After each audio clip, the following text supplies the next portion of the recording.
Hello, everybody. Welcome to Secret Werewolf Game, Red Branch Edition. Following the events of Beltane, there has been a special cordoned off area following the last raid. I mean, it wasn't like they didn't join in. No, instead, what they've done is it's been a very careful cleansing process. What they've been trying to do is keep this place as intact as it was, so it's a step-by-step, careful cleansing. Each step is more delicate than the next, really, because, well, they need information to get ahead, really, on the spirals. They've been on the back foot, and they know they're starting to finally gain some ground. So that is the initial part of what is happening today, as Cian and Maeve are part of the volunteer force that is slowly sifting their way through, mainly because they're both Theurges and Philodoxes. The two individuals who've been leading this team of volunteers have been Albert Newhook and Drust, the big bad Merlin Theurge. But the volunteer force you're working with are these individuals. Blackbriar, Fiona von Premont, Rattling Nettle, and Shadow... sorry, it's not Shadow Step, is it? Yeah, I think it is Shadow Step.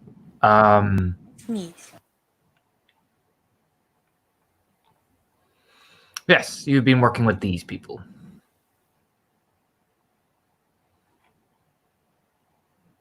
It has been a very careful, a very slow process, almost painful when you think about it, really. The level of meticulous detail you have to go into. Whew.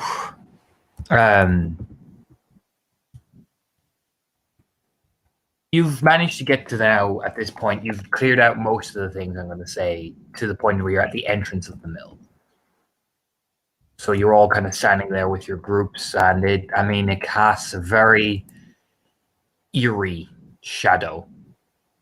Even now, there's just something so off-putting about the entire thing. Something so frightening. However, by the time you get to here, it's a relaxed pose. It's an easygoing stance. How are Maeve and Cian feeling? For Maeve's part, I'll put that she doesn't necessarily feel the pressure of like a constant threat. Not with a good team with, not the way they've been going about it. Coma room thoroughly, cleanse it. Coma room thoroughly, cleanse it. Just to make sure that you're not cleansing away evidence. And the real pressure is on finding something, anything that helps push along to the next step and decide where they need to hunt next, how to get the next of the spirals. So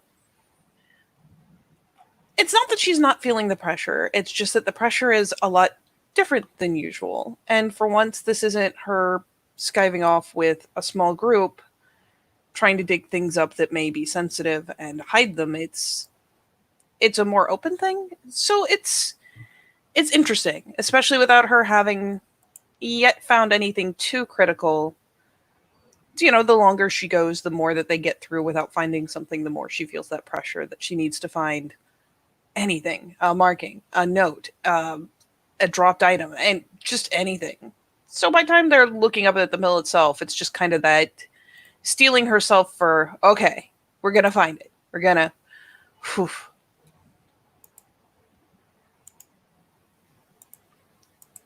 And that is generally her thing. She's, if anything, very determined and feeling the pressure, but not feeling afraid for once.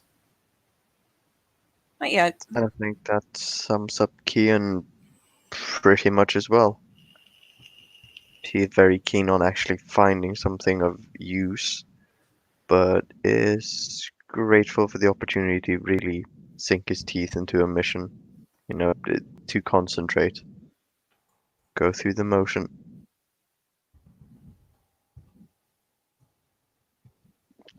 So you start out here, it's a very cautious approach. You're going to end up eventually, the mill is old, so you can see where the entrances are overgrown by the bush. So I'm going to say you guys are starting there, kind of slowly sifting your way through.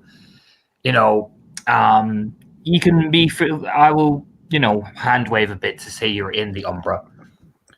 Again, as you step through and cleanse, there is, it's a rare thing to even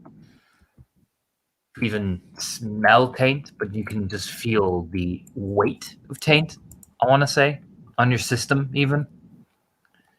It is just this ever-crushing presence that you just feel at the back of your skin, at the back of your eyes. It's like kind of in a way, kind of like hay fever. You just feel it blocking up your pores. It's not like you're becoming irreparably tainted, but just being here makes you even feel sickly.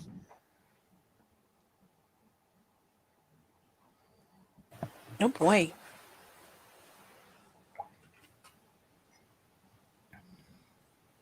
And that guess game will be keen to get it over and done with. So you sift through slowly. This group, of course, they have weapons or are in various forms like lupus or something. They're kind of just slowly sifting their way through, careful, pacing. Now I'm going to switch images. So this is the first thing you enter. So I want you to imagine that it looks more or less like that. Kind of even the Umbra, the wet floors, the different corridors. Again, it always has this weird, permanent kind of black hue to the whole thing. It's a very eerie, like you're looking around like, what is going on? You know what I mean? It's like you can even feel this sludge kind of dripping off the top part of the walls. Even in the Umbra, like normally in the Umbra, the echoes of things look a bit more splendor. This echo just seems to be irreversibly rotten.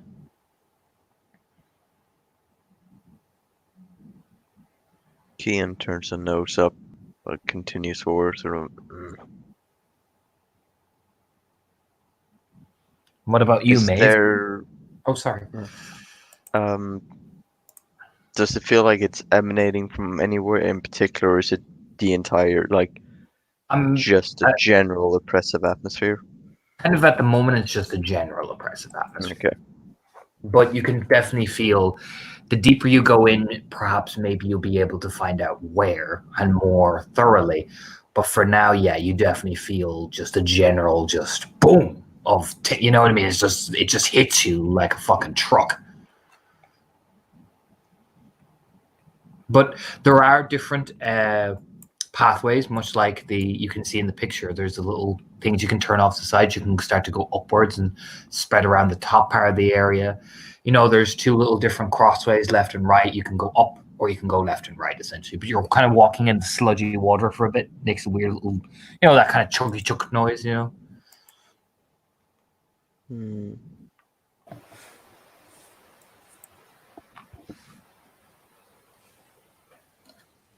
Fuck it. Maybe we'll, once they've picked their way in, probably having to carefully pick aside the growth on the outside of the place and everything, and you get a good look around. Oh yeah. And it just, the taint hit, and it almost feels like sinus pressure. You can feel it kind of pressing on the back of your eyes, in your sinuses. Like it's weird because it's not external. It's just pressure. Maybe we'll glance over to Kian, probably just because he happens to be the person she's working alongside. Yeah, no, go ahead. Thorough search of this floor and then on to the next. Let me know if you spot a way down. Will do. All right.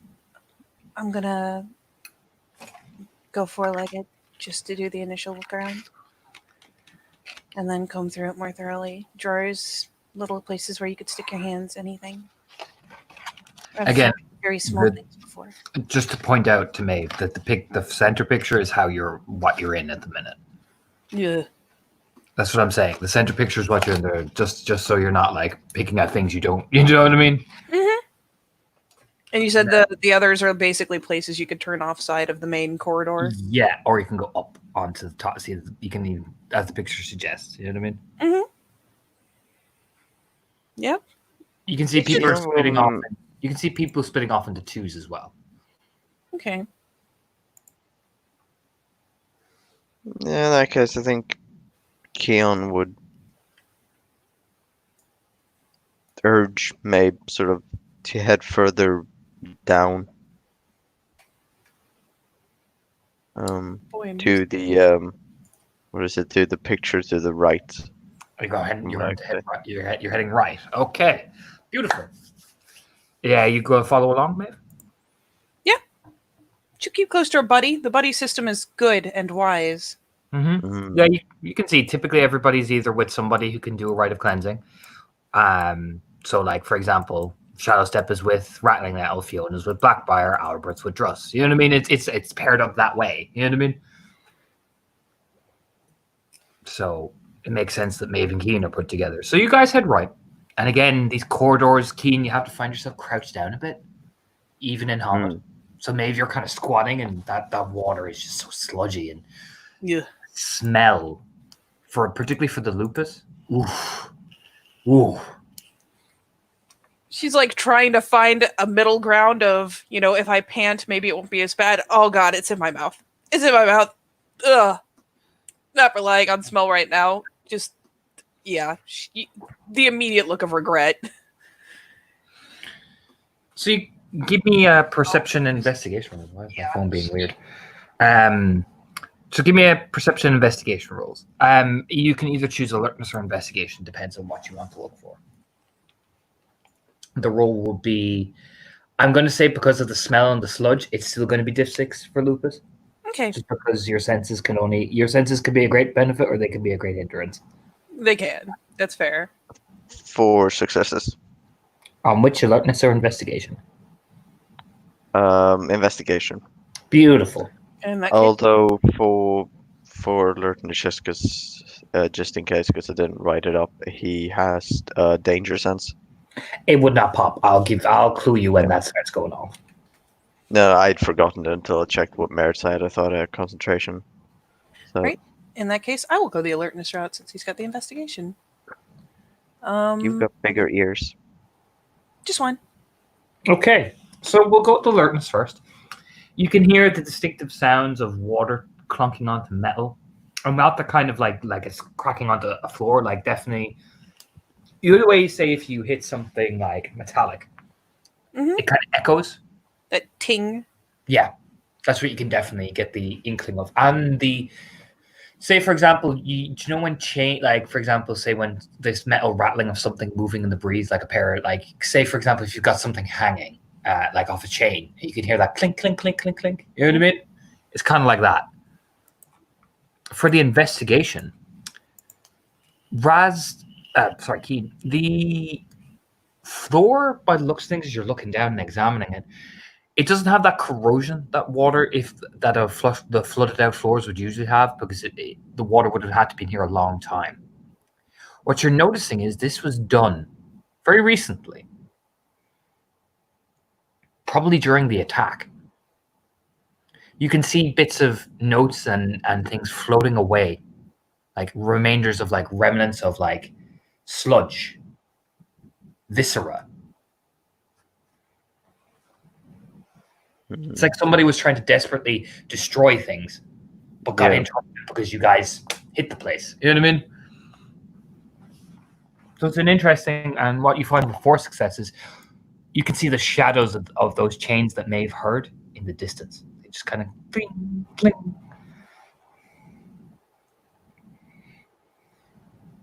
Yeah, and he will, if Mabe is looking at him.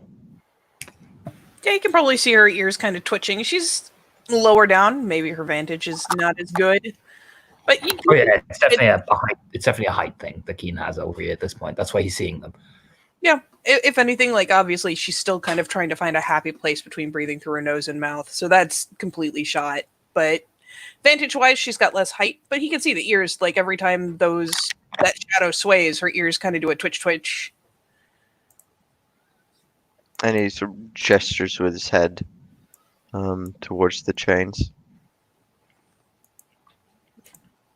So moving in that direction, kind of telling her to um,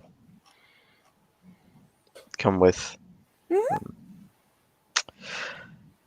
And keeping a very firm eye out for any floating pages, journal, anything that doesn't look With beyond salvage. with 4 successes, you can definitely pick up a page. I'll give you that, a free page with 4 successes. You got 4. Oh. And the chains you said were moving. Well, we're Swinging. hitting. Yeah, it's kind of swaying. As he gets closer, can he see any reason that they would be swaying?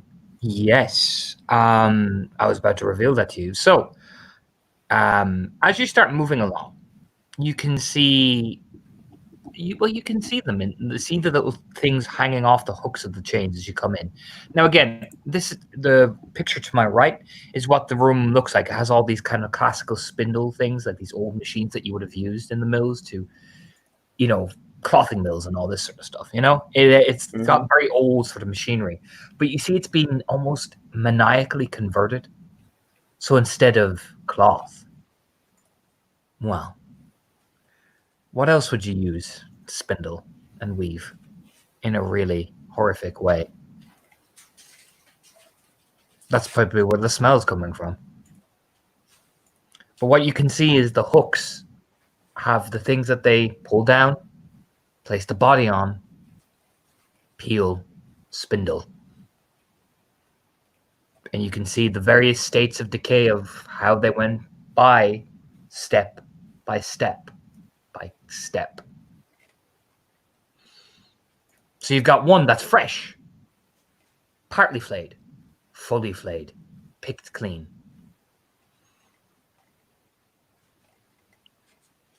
There is a cold seething.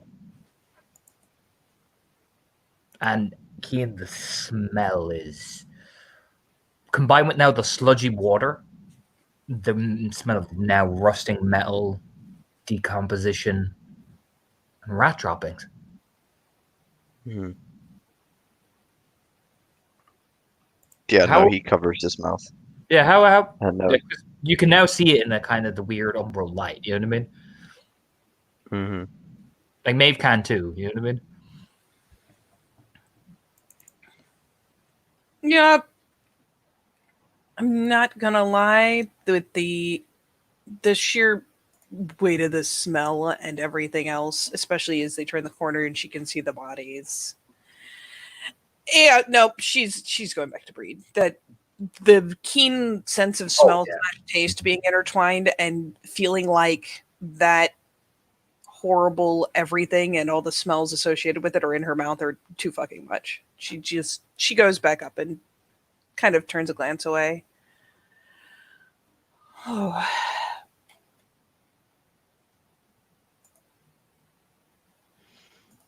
That is okay. Just rubs the hand at her face. Just oh.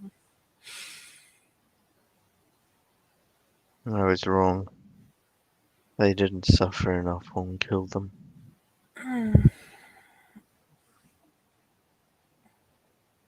To vary that attitude.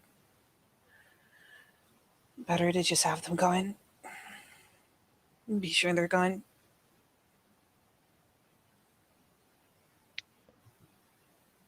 I can't do it again if they're gone. Everyone will be gone someday. That's how you leave what matters. He takes a small step forward to investigate the bodies further, to be thorough.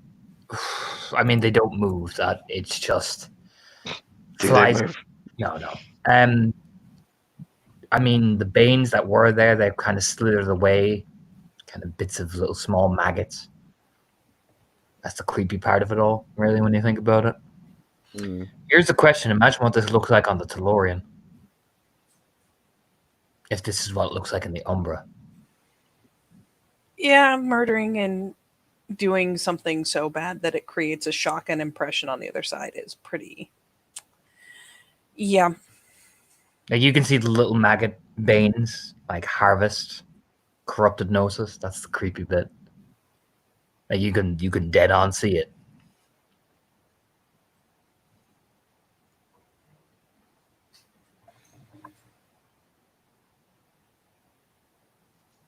Oh. Yeah, she's glancing around like for. I mean, these are chains. They're lifted up. There's probably cranks to bring them back down. Maeve's kind of just glancing around, not going for it yet, just trying to figure out how they're going to get them back down because those are going to have to be cleansed and put to rest at some point. Mm-hmm.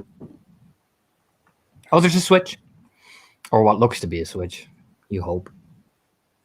All right. We're probably going to have to fix those on the other side. But let's look and see if there's anything left. Just Good idea. rubs her face again, and yeah, like, this is the part I hate the most. She, starts kind of like that. Maybe if I circle a little bit in my approach, it won't be as bad by the time I get there. It's complete nonsense, but it's that kind of thing you do when you just really don't want to approach a thing, but need to. Mm-hmm. Say ignoring the rest of the room and focusing on the bodies? For the moment. Okay. She certainly is, yeah. In all fairness, she definitely is. Keen, what you do? And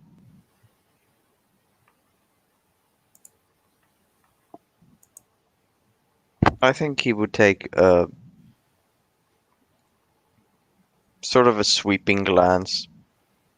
Oh, there's another corridor, like another door. Hmm.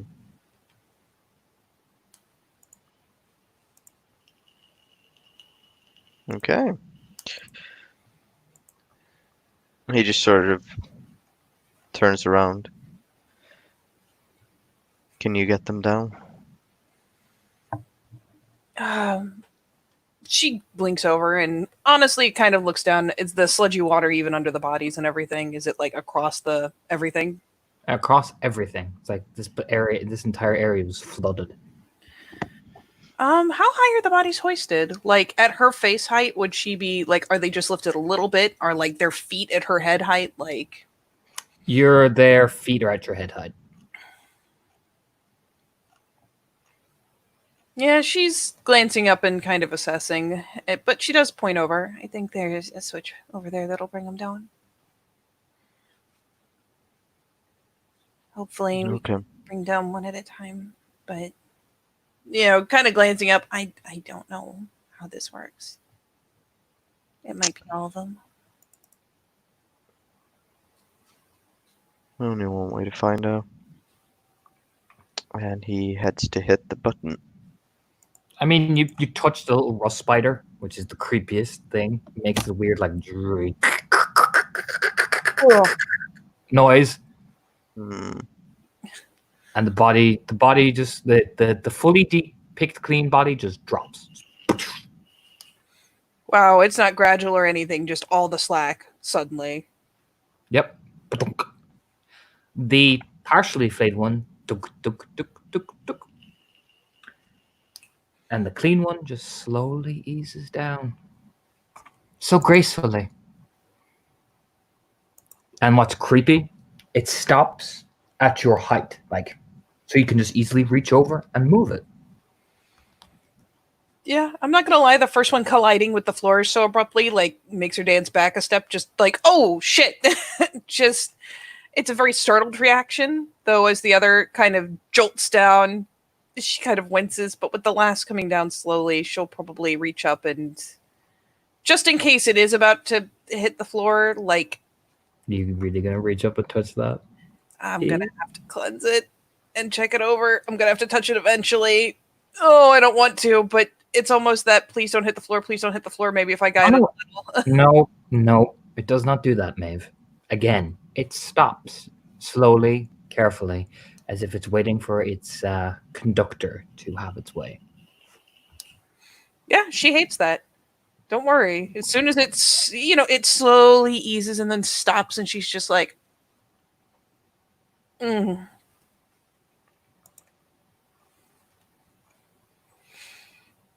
Yep. It's that, hold on, I need to swallow this bile.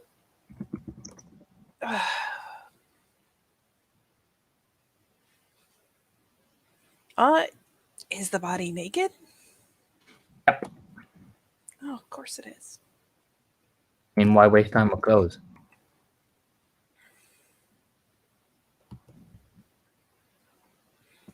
Yep, Maeve tries to be clinical. She is not a clinical person. She's trying to think that she's clinical and believe that she's clinical. She is struggling, but with it down in reach, she will carefully walk around it and look to see what's been done. Oh, this one's not been touched yet. Oh, it's completely clean. I said it's clean. Oh boy. Yep. Oh, Yep. what killed them? Or can she Oh, even you see? can. You cannot see any mark that killed them. It's definitely dead. You just don't know what. All right. I can give you an investigation roll if you like. Okay. I'll do that. I'll hate Sure. it away. Mm-hmm.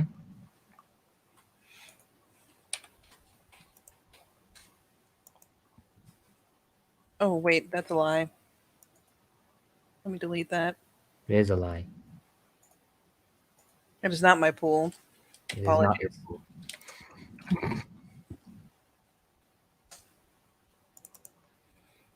A sidekick, if you could not be a dick, that'd be. I'm rolling in Lost Cup anyways. What the fuck is my life? Shit to get a kid. I don't. I'm trying, man. I'm trying.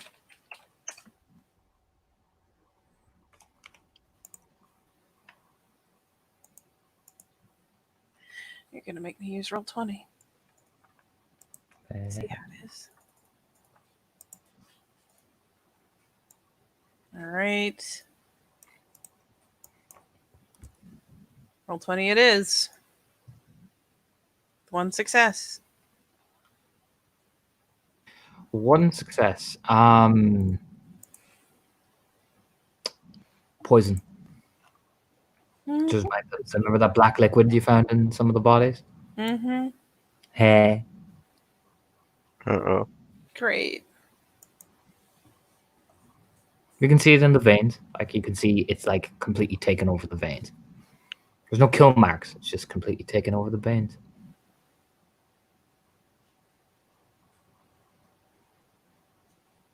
Yeah, it's one of those things where she kind of circles it. And for Kian's advantage, it's one of those things where she's kind of circling and looking confused and trying her best not to touch it more than she needs to. Though eventually she kind of squints at the face, areas where veins are closer to the skin and easier to see, and finally probably just touches the arm enough to turn it a little bit so she can see the inside of like the wrist and forearm. Again, a place where veins are super visible. Like as if to double check what she's seeing. And grimaces, but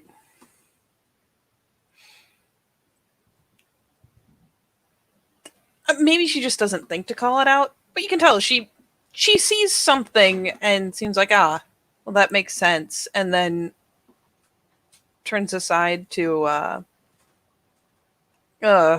just look at the mangled body. Like I don't.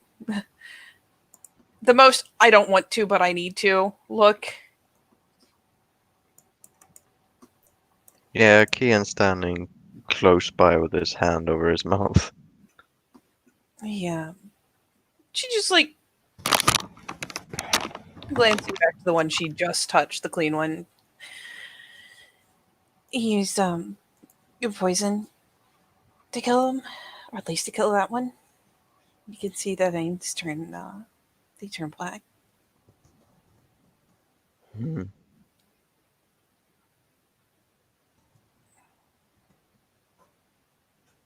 Yeah.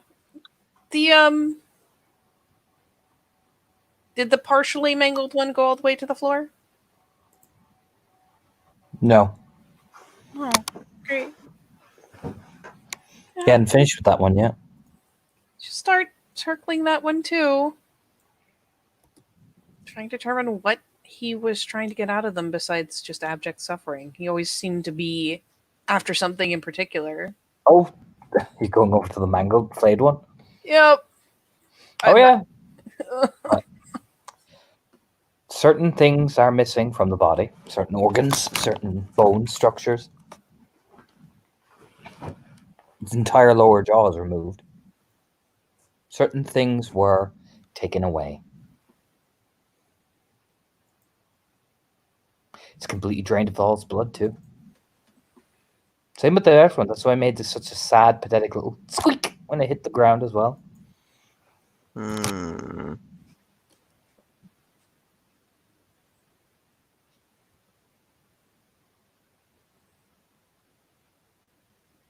Yeah, even Maeve has like the hand across her mouth and nose, like with the sleeve pulled up over the hand, like maybe it'll, you tell yourself it's going to filter some of the smell. Oh, hello.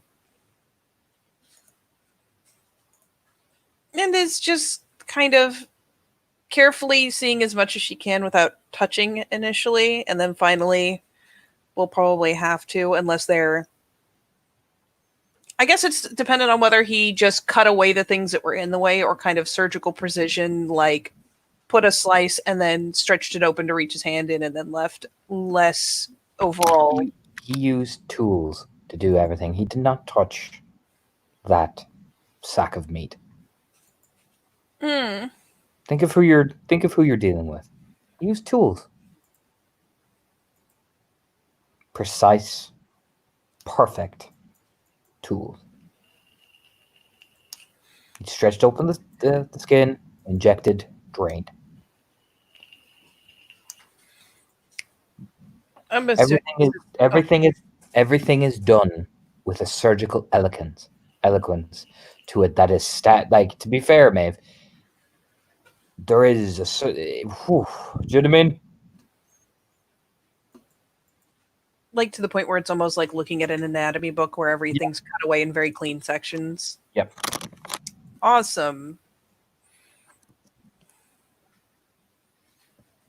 Yeah, I'm not gonna lie, after circling it, there's seeing, I imagine he's done like almost the autopsy style, like the skin had been peeled back and that front panel of ribs was just very studiously, like the ribs were clipped at certain places so he could pull off the plate and access the organs very freely, and it's very clear that they're missing. At which point she probably, without even thinking, there's no telling if he did this in the Umbra Tellurian, kind of like glances around.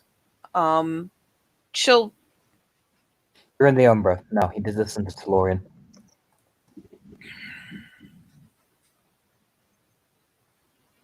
Yeah, there are organs missing.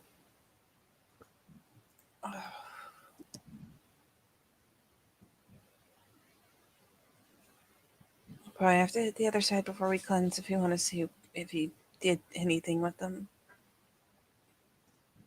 Best to be thorough. Yeah, that little wry smile of like, yep. I'm gonna say as well that Kira probably would have been sent by the team to go make sure back up Keen and Maeve. Like, they took the left side, you guys took the right, but they were down short a person, so they sent Kira with you guys. And that's how I'm getting Kira into the scene. Okay, that works for me. Yep. You're standing in what, ankle deep water? Ankle deep, yes. Yeah, flooded out ankle deep water across the entire thing, and Maeve and Kian are checking out corpses. I mean, Kira is the Arun. She is. It's not that she's not like getting in and investigating stuff. Is at the moment, she has no medicine. She looks at it, yep, that's a dead body. It's been cut open. That is all she can tell. So since Maeve and Kia seem to know a fair bit more about that than she does, she is she's standing nearby, watching over them, and she's going to, in particular, keep an eye turning back to the water that they're standing in, because that is unsettling to her. Again, it's like well, actually, it is like someone has flooded this place deliberately, Mhm. trying to destroy as much evidence as it could, but it was interrupted during the attack. Right.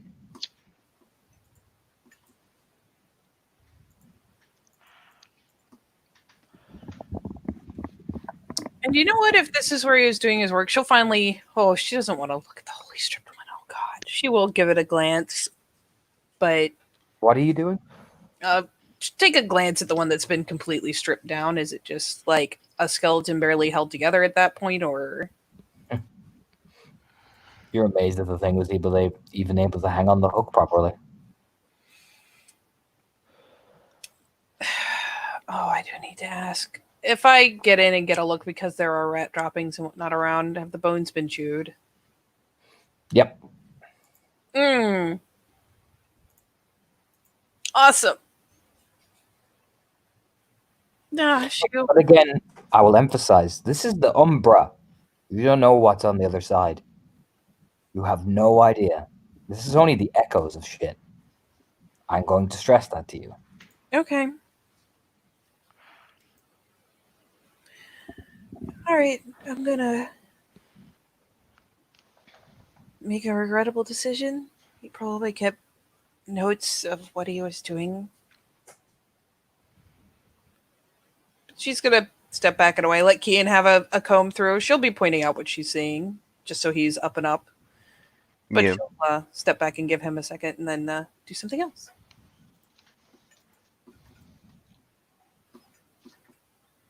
Keen, yeah. What are you doing, Keen?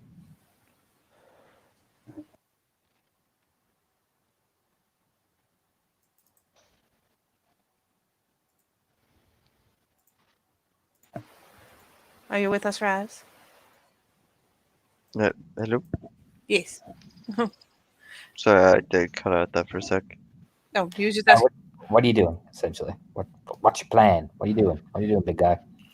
I think you take a closer look at the spindling machine, because this looks like an awful lot of work to do what exactly? Well, you could creep over. I'm just fixing pictures, but I'll give you a base description there. Creep over to the old spindle machine. Again, from what you can tell of the echo of the thing, it was used for a very particular design. Skin needs foliage. Skin needs to be creased, especially skin that's been flayed off and cut. You need to smooth it out properly. Otherwise, like much leather work, you're never going to get a good product, are you?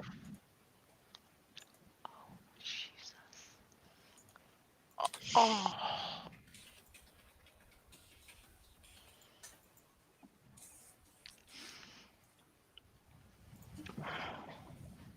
Well, are you, Kane? That's the question. No. No, you're not.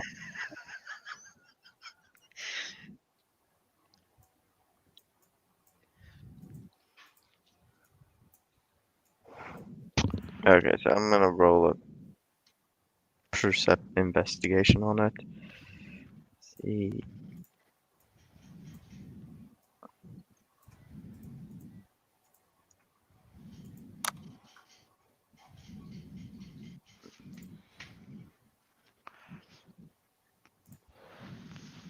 What are you hoping? No.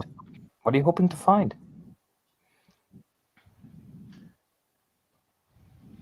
I got no success, but what were you trying to find? Let's see what were you trying Details and anything to go off on to regarding I'll give you the the usage. perfect reason. I'll give you the perfect reason why you couldn't get it. You are not in the Tellurian. You can only tell so much from an echo. Babe, could you check something out when you pop in the DeLorean? I want to do it. With a glance back. She's like halfway through pulling out a hand mirror, like, oh, yeah, what's up? Oh, meant to no. He'll turn around. This is a lot of work to do for nothing.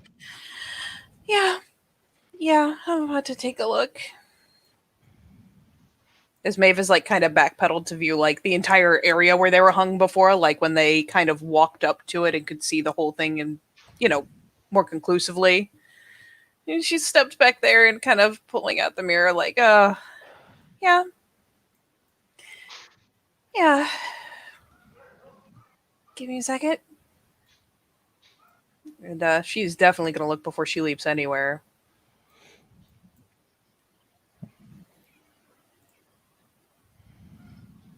There you go, Maeve. Oh.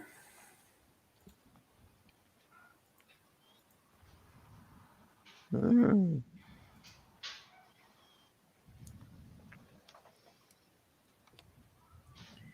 Yeah, if there are any papers on this side, we definitely need to make sure we grab them, but there's a lot on the other side. It looks like a museum.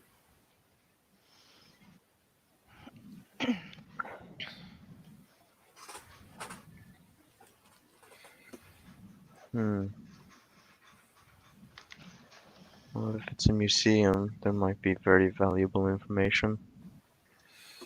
There might be, but anything he brought onto this side is probably something he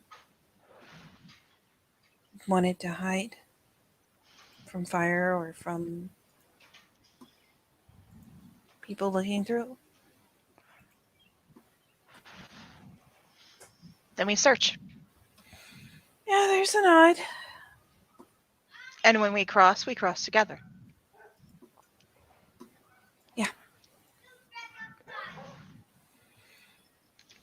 So let's see if there's anything else to be picked up over here and then go across. Mm-hmm. I'll give you this for free. There's only so much you can find in an Umbral Echo. Oh, yeah. Yeah. Even Maeve, you could cleanse this thing, but it wouldn't fully cleanse the bodies now, would it? Probably not. No, No. it would not. No, the thought is he might have had like a personal book or something that he had with him over here or notes that he forgot to bring back across. And so it's worth glancing around to see if there's anything like that, but it's not like she's expecting there to be like a treasure trove. She just figures if there is anything on this side, we need to grab it before we go. As I mentioned, there's another door.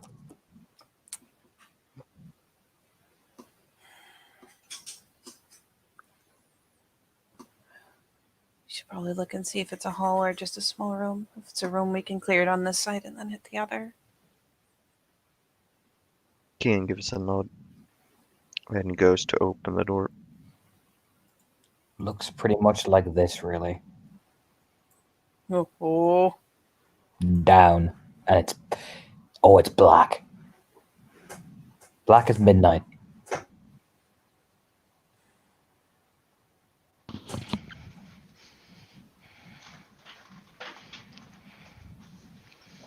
Oof. Okay.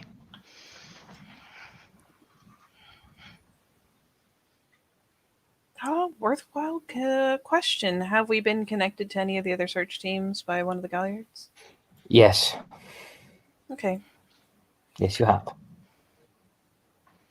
So once they've opened the door and all like done the Scooby-Doo peek around the door frame, yeah, maybe we'll feed it in just, we found tunnels down. You get the response. We're looking around too.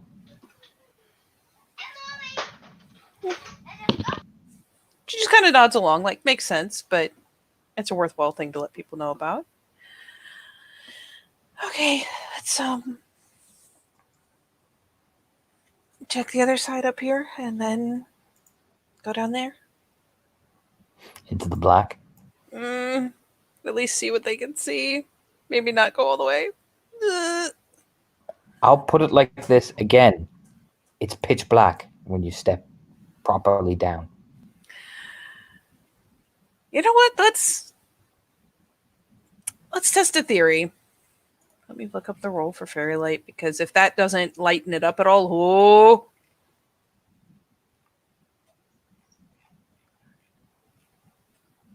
Where are my gifts? Fairy light is what's Enigma's div 6. Oh my god, what is my life? There we go. So 4, 5, 6. Are you working yet, dice? You are. Seriously failed. Maybe try to go. Doesn't work. Fairlight's not like, nah, bro. Too scary. Too spoopy. Yeah, Maeve like does a little bit of a gesture, like the whole, okay, I'm just gonna put a palm up and there will be a light, and just nothing happens, and she's just like, of course not. Was something supposed to happen? Oh, well. The dry tone. I'm sorry. That made me giggle. A little sheepish glance, because damn, the call out on a beginner gift. She just like, I was going to see if a fairy light would be able to push back the dark at all. Why did you fail me? The dark's no problem. If I refuse to admit it's a problem, takes a giant step forward, misses the step. Falls all the way down. Yeah, fuck. No. I mean, you touch stone. It's just keen. I mean, you can even feel yourself like, man, this is. Oh, I don't like this. This is so dark. It's pitch black, man. Like you reach your hand and do you know that eerie thing when you go down like a completely darkened corridor and you can't even see your hand? Yeah, like you can't even see your hands in front of you. You just see shapes. You know what I mean? Mm-hmm. It's that creepiness. Yeah.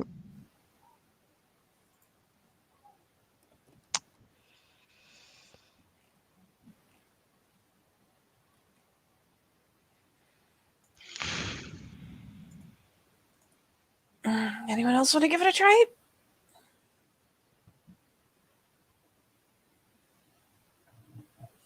Glancing at the other two. Anybody?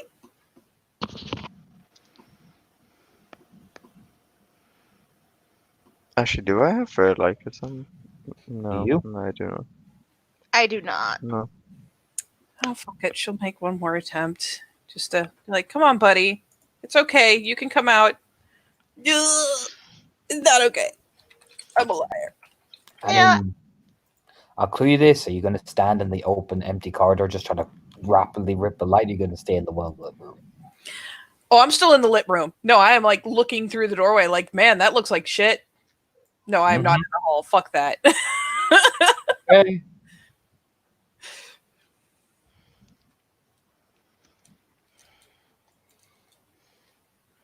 Okay, this time successfully. Yeah, you just blind everybody with the light in the well-lit room. Just bling! You're like, ah! But it's not too bad. I mean, it's already well lit. The fairy light probably makes almost no tangible difference in the lit areas.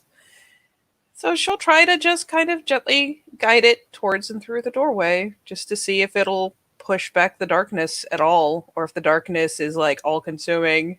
Oh, you can see things in there. It makes it easier to see, but you just see, like, what you see in the picture, just stone steps leading down and down. Oh, yeah. Yep, this room first. Definitely this room first. Oh, she, withdraws it back like, oh, nope, not today, Satan. Yeah, the corridors are narrow. It's just down.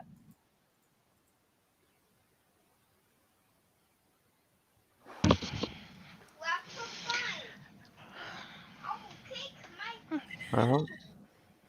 Let's close that until we're down in here, just so nothing decides to come out. And That say let's close it. That Kira just takes the door, gives it a gentle close, tries not to make too much noise. Again, this is the point I'm making for poor Maeve, because she's she knows the Umber better than anybody. There is only so far you can get. Whatever is down there, you imagine if you're going by the Black Alchemist and what you've found is probably he has even more experiments down there. The Umber reflection will get you so far, but there are probably some Banes down there that are. Do you know what I mean? Yep. Thus her thought of like, we're going to close this door so nothing comes spilling out without warning. And we're gonna go across first, because there are no Banes on that side. And there's a lot more physical items on that side. I'll let you guys make the shift roll. It's a diff 5 here. Okay. But This is what you guys walk into. All right. It's just Gnosis, right? Mm-hmm.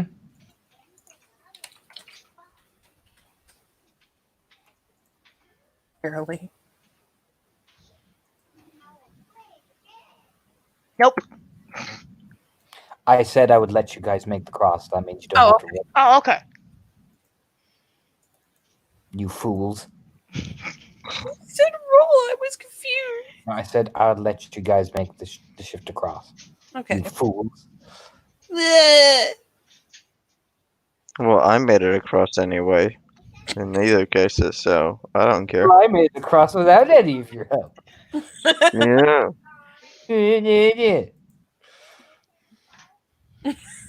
This is what you guys are in. Oh, yay!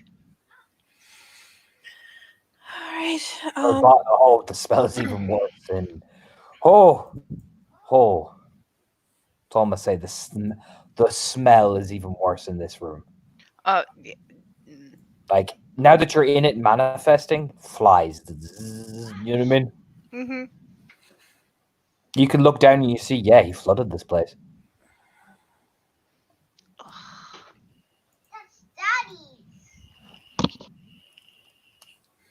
So, handwritten notes. Anything, small personal items. Let's look. Give me an investigation roll if people are wanting to search or alertness. Or code. Oh, fine. You know what? I think I have 2 occult. I'm gonna do roll because it's I mean, set. you do have some occult rolls. Yes, you do. Mr. McNamara, you do have an occult score. I will. I do have 2 successes.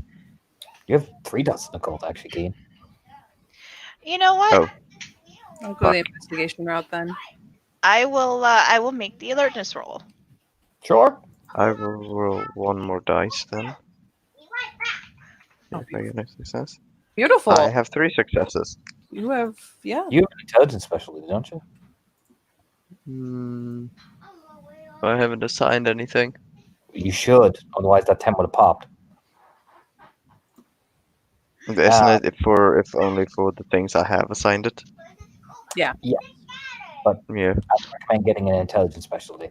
Because you should be able to get it because you have 4. So you get 3, and we got 1 on the alertness, and we got 3 on, you said investigation, man? Yep. Cool. So we will go with the alertness. Oh yeah, you can spot where that door is, Kira. I mean, the door is much more cruder looking. You know, it's got that proper slab that you don't have to pull on. You know what I mean? Mhm. Yep. That is still a threat because there could be something on the other side of that door over here that we don't know about. So that's just nope. Keep an eye on the door. So we are going to now look at the investigation roll. You can find a series of notes, not his personal diary. No. No. What you do find is his series of experiments. That's what you find. On a thing that he was working on known as the Acolytes of Decay. For 3 successes, what you'll find is he has been experimenting on people that he has recovered, that they have deemed worthy of testing. They have tried this before, and most subjects have died. These 3 did not. And these are the ones the Blood Queen is very interested in making sure that they have. So far, they've been trying to get ones with the highest amount of Fianna Pure breed to represent the ones that they inject with the blood that he in turn experiments on. It makes them stronger, it makes them faster, and it forces a change. He's trying to scientifically force a first change by injecting them and doing various Romish rituals on the blood to force it to change. So they become Guru.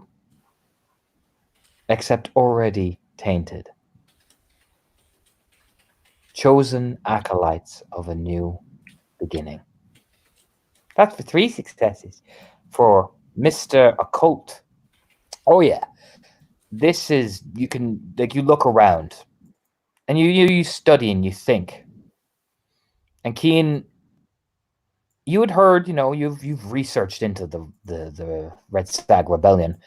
You had heard the common phrase that they come back, come join us and begin again. Return to the light and do all these things. What's creepy is you get to see the methodology. They're trying to corrupt the Fianna into a, not like the White Howlers. The White Howlers were dragged down into the depths. No, they're trying to, because that would take time, that would take effort, that would take generations of Worm's corruption that you know of. They're trying to fast track the process of corruption. So when a Guru is born, he's born tainted. So Gaia never gets them at all. It's defiling the cycle, turning the very teeth and claws of Gaia rotten from within.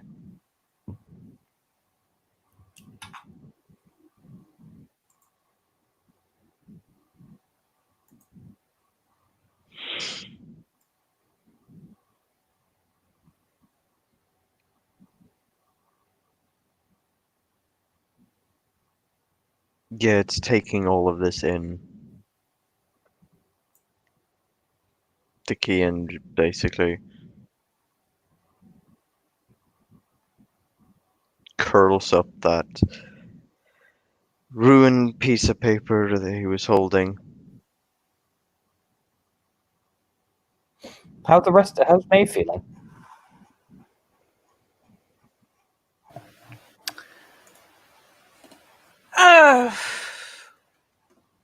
Deeply offended and disgusted.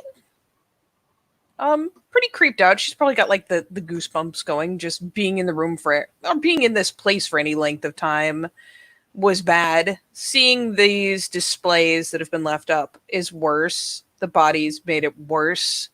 What she's reading from the notes, I mean, nothing's getting better. In fact, it's probably almost thoughtlessly. She's Here's got the right over her shoulder, like maybe it'll make her feel better. here's the disturbing part. This is what probably would have happened to fucking either or one of the two possibilities for both Keen and Maeve to realize.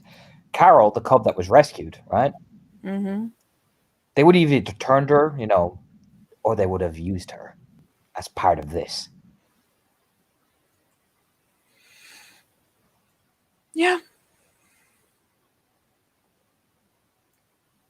She probably threw off their shit a little by changing before they got her dragged in, but doesn't mean they would have done something.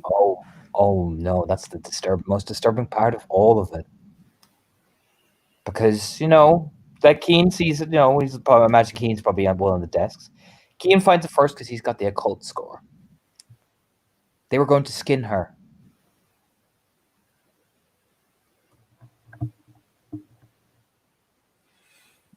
What happens when you skin a Guru? Keen.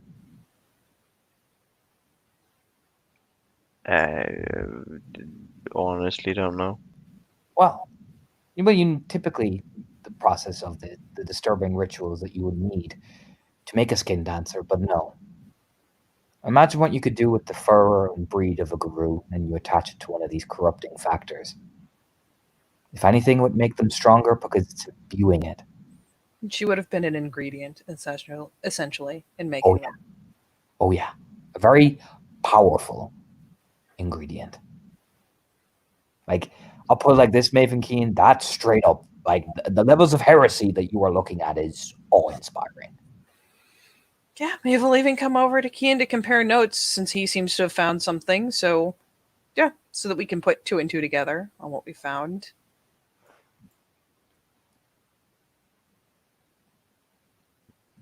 Yeah, when finishing comparing notes, sort of like laying it all out, Kane just sort of spits to try and get the words he's just uttered out of his mouth.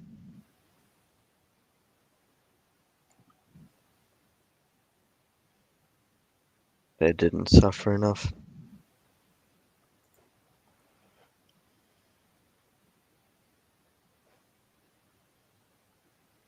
I really hope. Do you mind if I, she looks over just because. Oh God, she knew they were going to do something terrible to Carol, but she assumed it was something like detaining her, making her dance, torturing her, but not turning her into an ingredient, or better yet, if she could survive it, a series of ingredients over time. That's the idea that they would have probably skinned her. Certainly alive, would potentially have tried to do it repeatedly when she grew her hide back. Especially if it mentions her expressly. She Mhm. begins kind of desperately searching to see if there are other names. Oh, you're about to feel sick. Yep. You know all those people that went missing from that raid? That didn't come back? Some were butchered. Some weren't.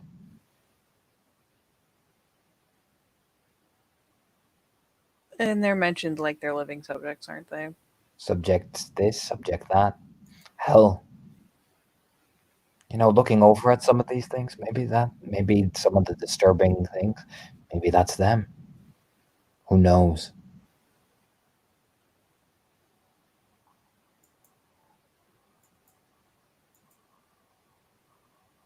Well, it's time for me to find a place to be sick. Here's also a really fucked up image for you. They never, there was a funeral held for Elizabeth, right? Remember, Farley? There was. There was no body. The cub. Oh God, there was no body. I never said there was a body, did no. I?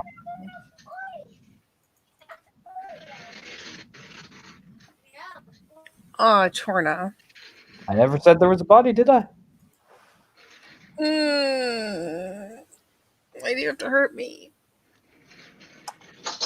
Yeah, it definitely just kind of like does the desperate scramble to not puke on like the desk or the notes, but no, she is sick.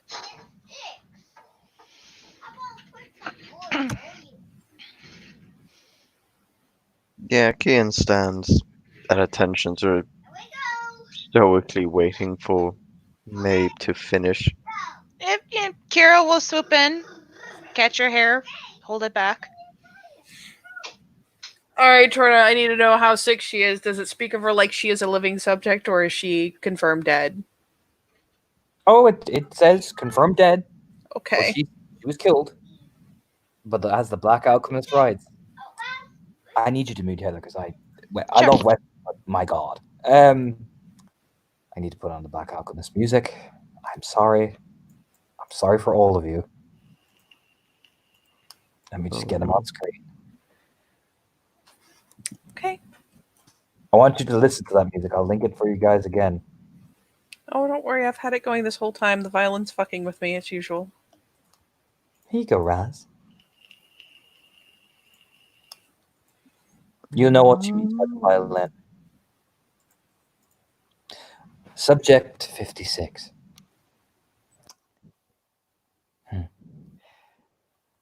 This one already unfortunately was killed. The tower has been awfully reckless. But mind you, honor, I suppose. The young, so brash and brave in her efforts to strike somebody down. It's almost as if she thought she could win. But no matter. It is not her alive that I needed. That would have been the enjoyment, the pleasure of explaining to her what a vital role she would have been. But that is the romantic in me. No, her body was put to great use. My progeny, my queen, my muse. She made my children and now the Blood Queen's children complete. the final ingredient. And they are so perfect. Unfortunately, I had to use every inch of her. Such a shame. Such beautiful skin.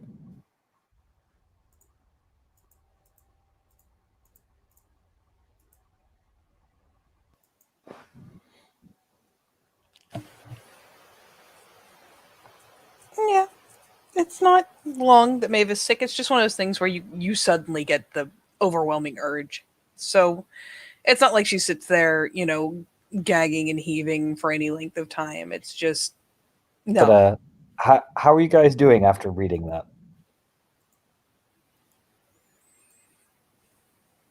I'm really curious.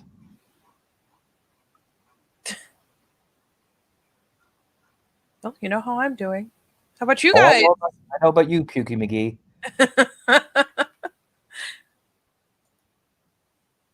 What about Keen? What about Mr. Harris? What about Mr. Inquisitor?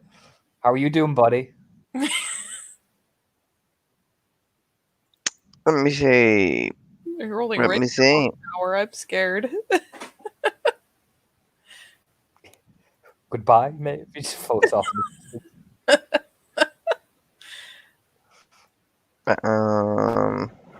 Where is that? Fuck, that's the wrong character sheet.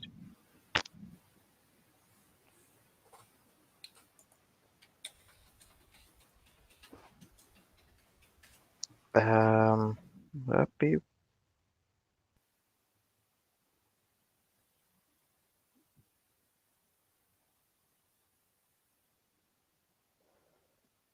no, you know what? That's fine.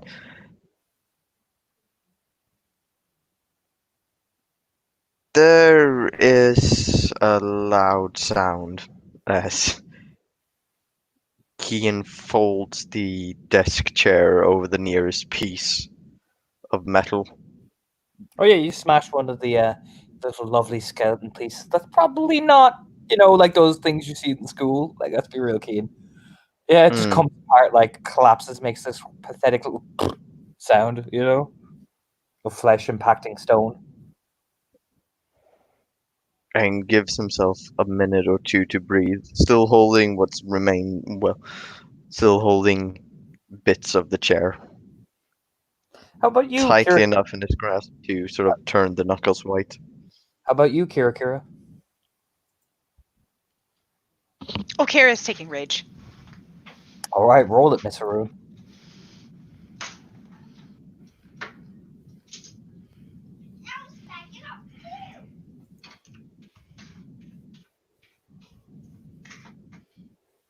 You're not friends, Uh-huh. James. Fortunately.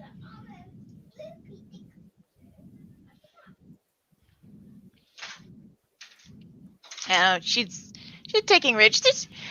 She doesn't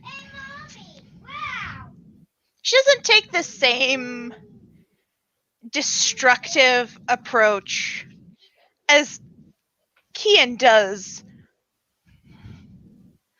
She just plants her hands a little too firmly on one of the tables.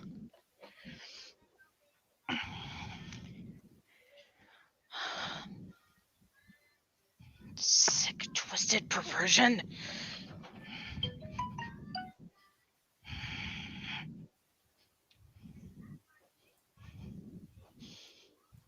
She'll look at Kian.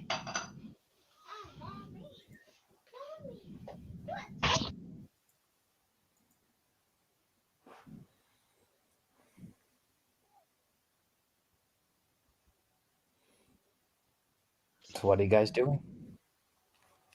Let's finish up here. Get back to the others. There's a firm nod from Kira.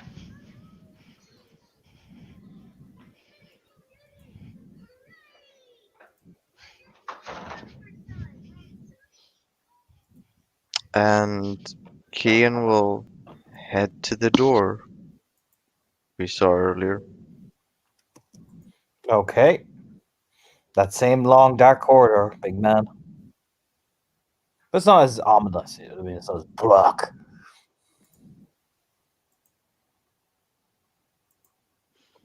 sort of turns an expectant gaze towards May, but we actually just does spirit light or that thing. Does that actually cost anything? No, you'd have to roll it as a gift, I think, or something. I think Maeve has bioed, though, unfortunately.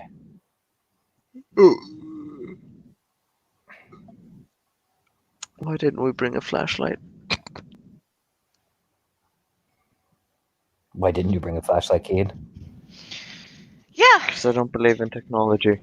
there's a, there's like he says that, and Kira's look like, just like the like you can see the light bulb go off over her head, and she just turns. Yeah, why didn't we bring a flashlight?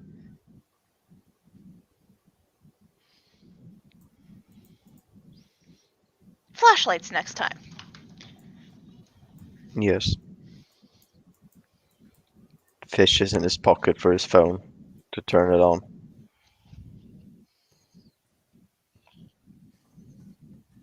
I mean, that's at least a bit 2003. of. This is 2003, Raz. You can't just whip out the phone. Do you know what I mean?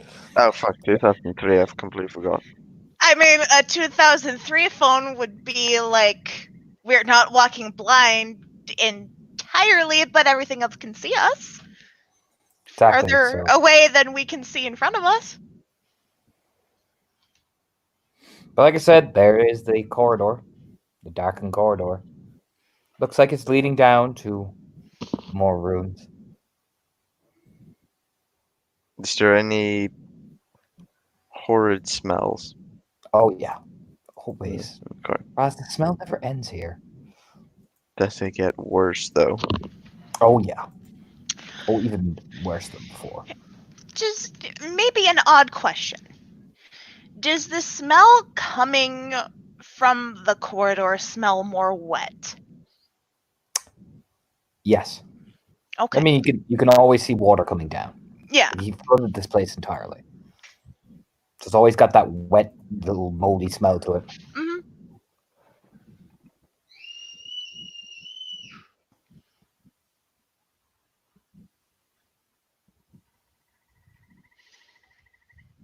All right.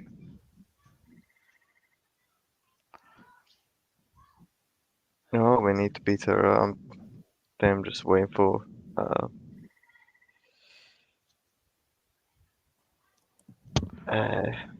Katie. See if Maeve has an idea or wants to do something.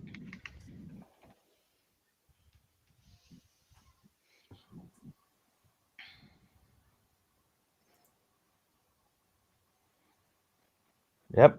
We're waiting for the butt. But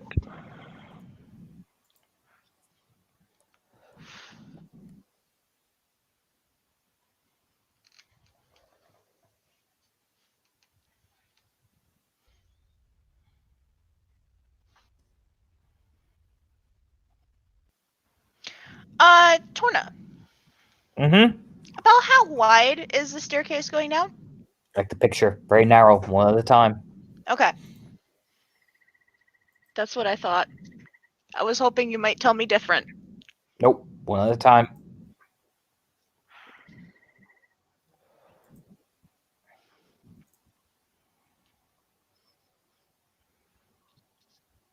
I mean, you can still look around the room. You can see beautiful drawings of a certain queen. Beautiful drawings. ooh, I'll take those. There's These are mine. I'm going to flap over these. No. Oh my god, no. I have use for these. You do not, woman. Oh, Jesus.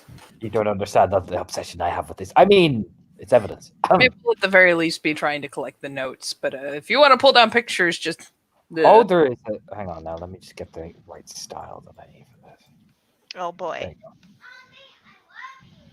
go. That is pretty much what the drawing of the Blood Queen looks like. It's so detailed. Oh, so beautiful. Yeah. Kian almost lets his fingers play across it before ripping it off. Or you just rip it off and just look at it, gaze into her.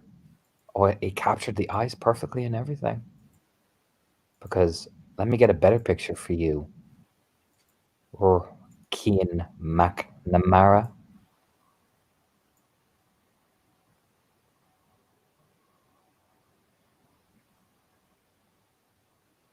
Do I have it?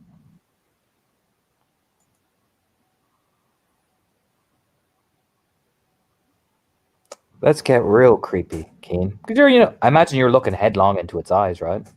Mm-hmm.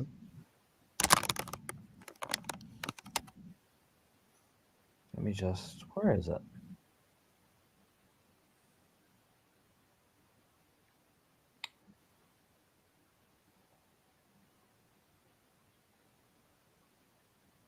In a way, Keen. In a really weird way, it reminds you of.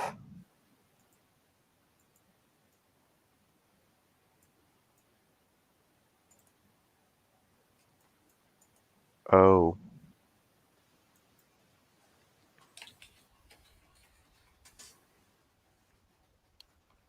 He slides it into the pocket of his coat.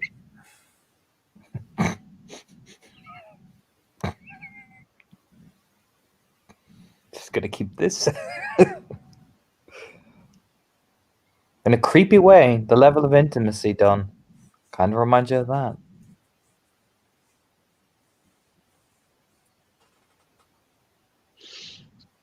And he wonders exactly what it was Hannah saw in his eyes.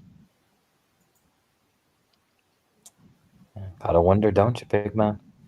So you going down into the corridor, guys? Eh? Yeah. Oh. Yep. Kira gets people in a line.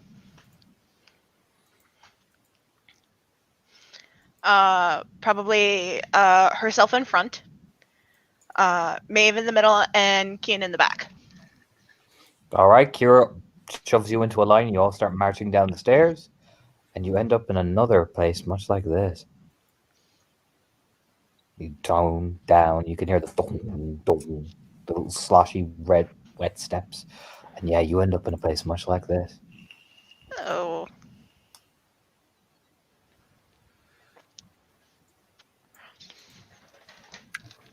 I will make a note as much as I don't want to.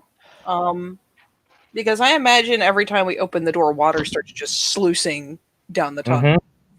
Yep. Make sure it's shut behind them, because if it floods out something they need to access, they're going to be in trouble. So it is one of those things where she throws the most apologetic look at Kian, like, I'm sorry, but we need to close the door or it'll flood Oh, out. I know. Oh, yeah, you've been hopping open the door and open for a good hot minute, so you close it again in this game. Hoppy closey. Yeah. Now, this room is much longer. Like, this is expansive. Like I said, he's been Oh, working here boy. for about 20, like, well, Maeve knows, he's been working for a long time. And right down at the end of the corridor,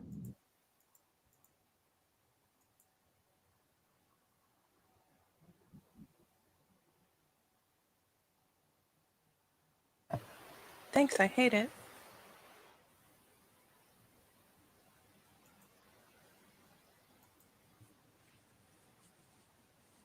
Well, that just seems like the logical place to start.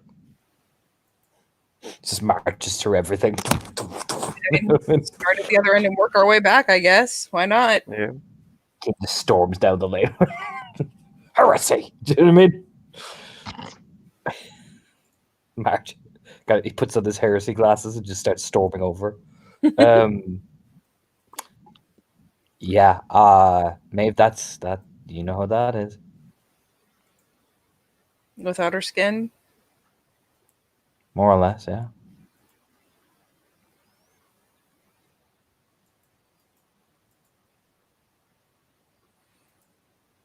You recognize the hair. She had really nice black hair. I don't think the other two even had the chance to meet her, but Maeve has a very visceral reaction to the body. It is the weirdest. I want to. it's the back and forth of I can't even look at it, and I just want to pull it up into my arms. Like, she kind of gets stuck between the two, but it's on her face. It's a very visceral response. Mm. And for Kian, there is a banner, a very big banner, right? Hanging from the wall. And, oh, Kian.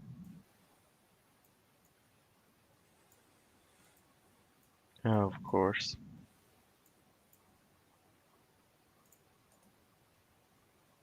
That's banner number 1.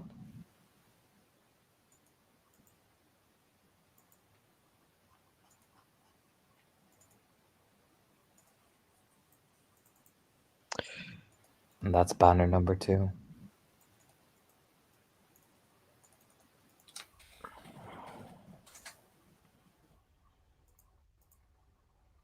How you doing, Keen?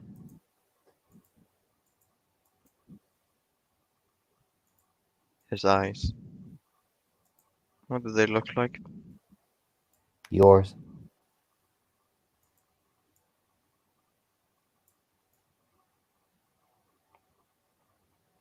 You just find yourself not being able to look away from the fucking stag.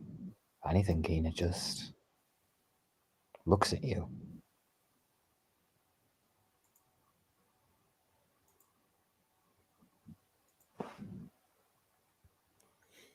But I'll get back to you, Keen. I'm going to put a pin in you.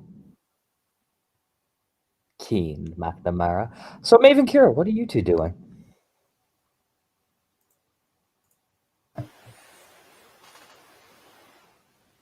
I'll let Kier go first. Maeve is clearly having a visceral reaction to this body, and there's, Kira's, comes up behind her, puts the hand on her shoulder.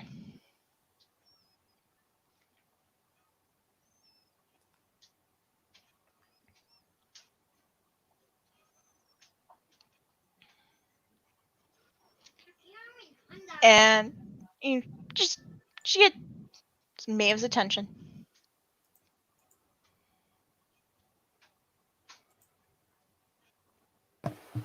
She's trying to get Maeve's attention? Yeah, she's trying to get Maeve's attention.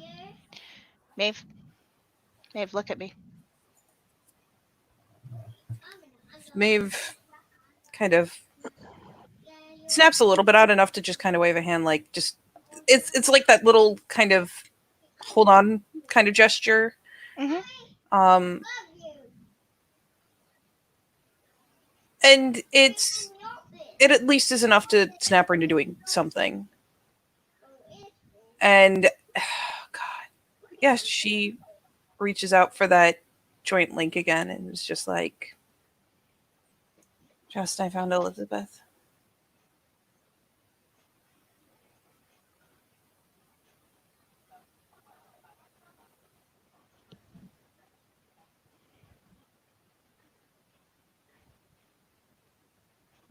It is the shakiest, barely together voice. You're muted.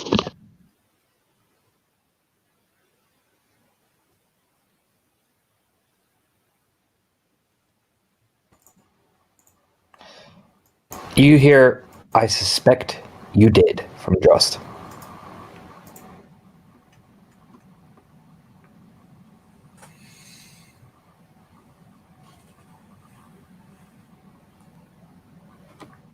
Is it that stiff? Yep. Admittedly, she can't like one line it. She just used his name to make sure she got his attention, but she shouldn't have that kind of control in a joint link through a Galliard.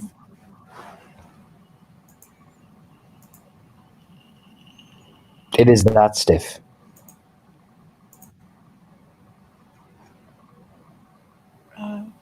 Kira? Maeve? Can you carry her? I can. You still need to look around, but I can't leave her down here. We won't leave her. We'll take her home.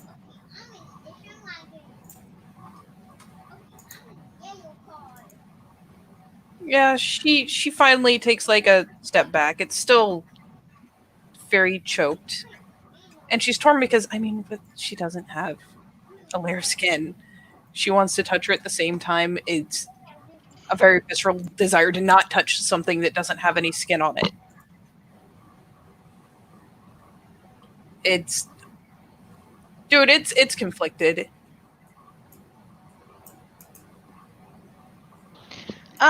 Torna, Mm-hmm. that cloth that's in the picture, is that present? Yep. Yeah, so what Kira will do, if Maeve is showing like she's not going to do anything here, Kira will just take the cloth and pull it up to cover as much of the body as possible and just wrap it around her. So you go to touch the cloth, you feel the wet skin, you start to move it, you just feel the body even just barely moving it. Hmm. One of the legs just thunks off, thunks onto the floor.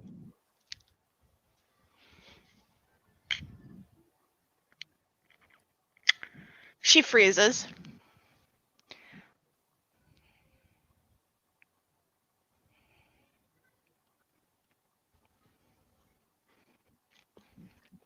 Do you look under the cloth? She will. Oh yeah, that's not a full body. It's pieces. Oh. The note said he had to use all of her. Oh. Mm.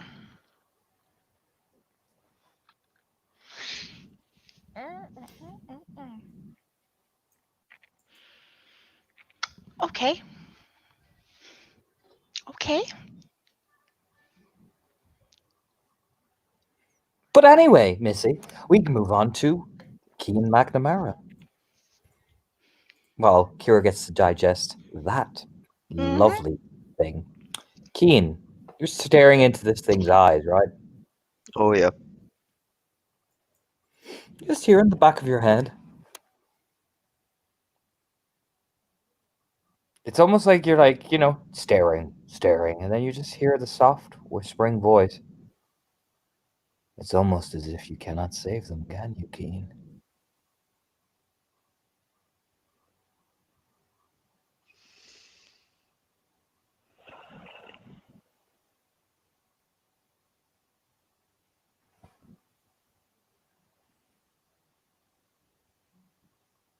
Um,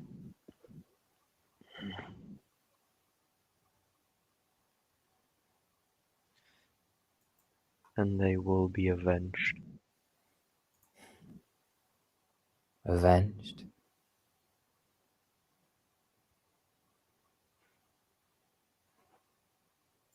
Yes. When has it ever been about vengeance, Keen?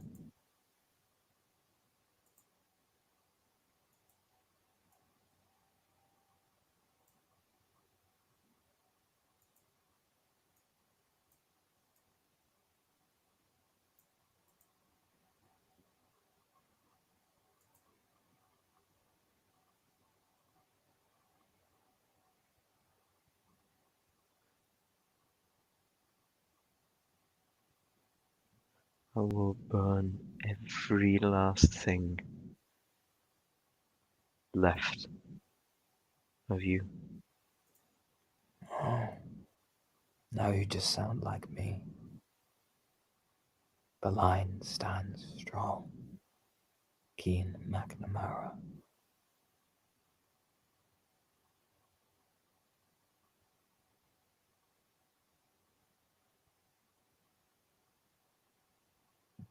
Kian shifts his eyes over to the other banner. Let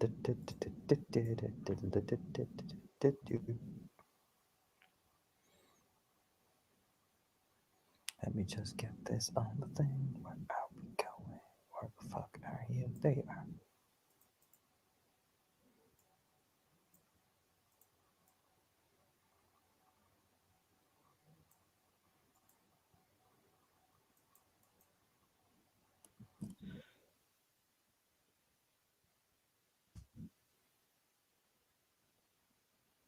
if anybody is watching.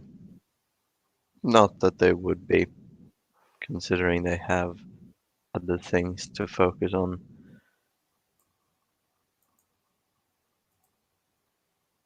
There are tears in Kian's eyes.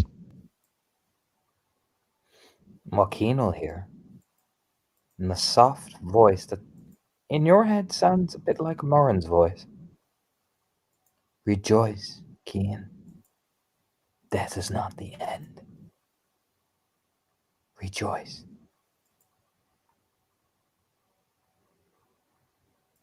Glow is waiting for you. We're waiting for you. Rejoice.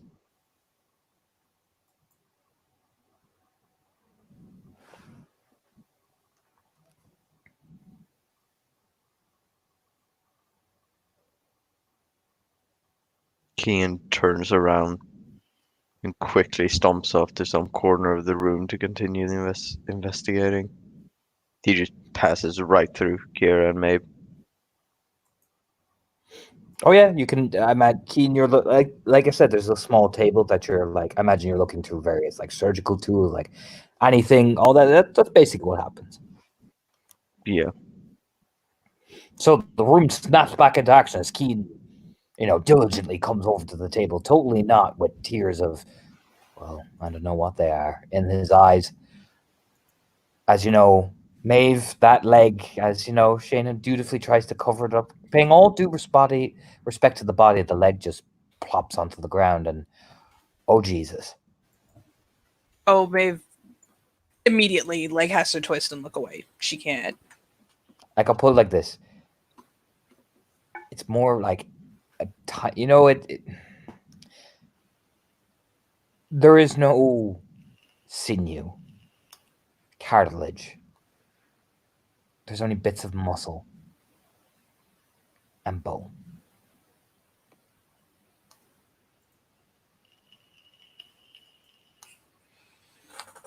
Yep, Maeve has to look away. She can't look at that. Kim won't be the only one crying, as she finally has to twist away and just realize that the best she can do is cleanse her here. There's no way she can move that. Barring finding some way to respectfully bind her up in a cloth, there's no way she can take her out of here, which just breaks her heart. Like, you hear a noise and I imagine you all turn and jump about a proverbial mile. Yeah. Mhm. Oh yeah, no, it is Fiona, Blackbriar, Shadowstep, and Rattling Nell. I mean, they come down the stairs armed, you know what I mean? That cautious, like, you know what I mean? Mm-hmm. Dash wipes her face.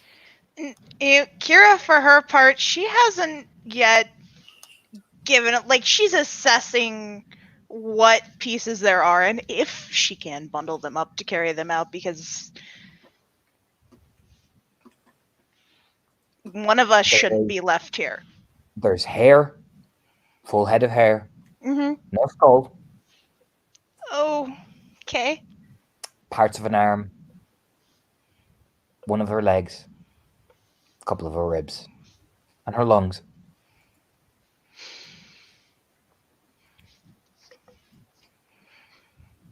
Yeah, she will do her best to just arrange these on that cloth and gently bundle it.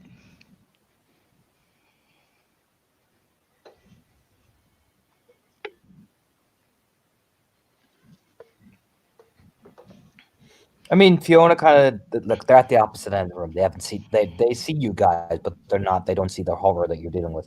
They're approaching things very carefully, examining things. Like, you can see Blackbriar. He's just approaching things, looking like they're on edge just as much as you guys are. So they're taking the room very carefully, very slowly, trying not to touch anything, knock anything over. It's a very careful 1-2 step. So what are you guys doing? I know Keena is searching for things, so give me an investigation roll, Keena. Well, let's see what you can find.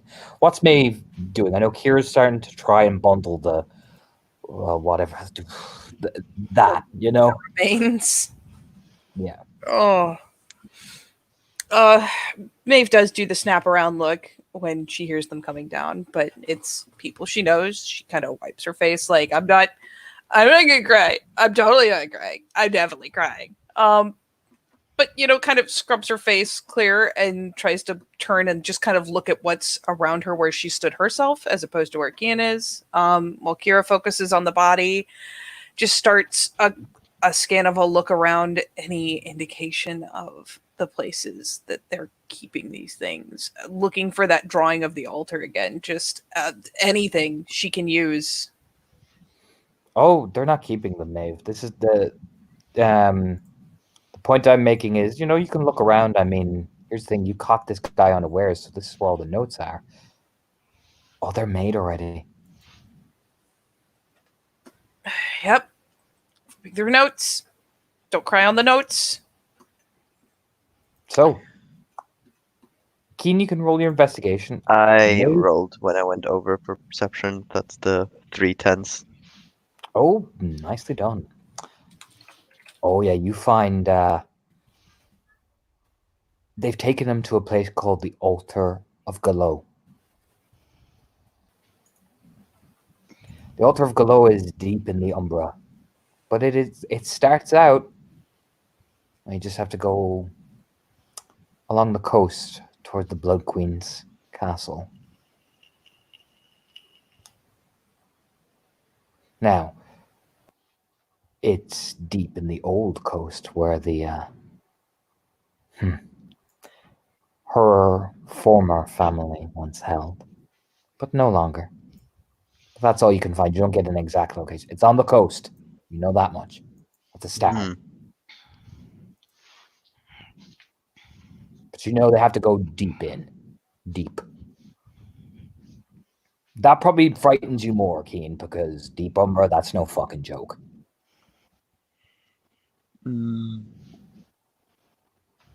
But Maeve, you're reading through notes, right? But that's what Keen finds. Keen gets a good find. Yep. You know what I mean? You got 3 10s. I put that diff at high. You got good man. You know what I mean? You good boy.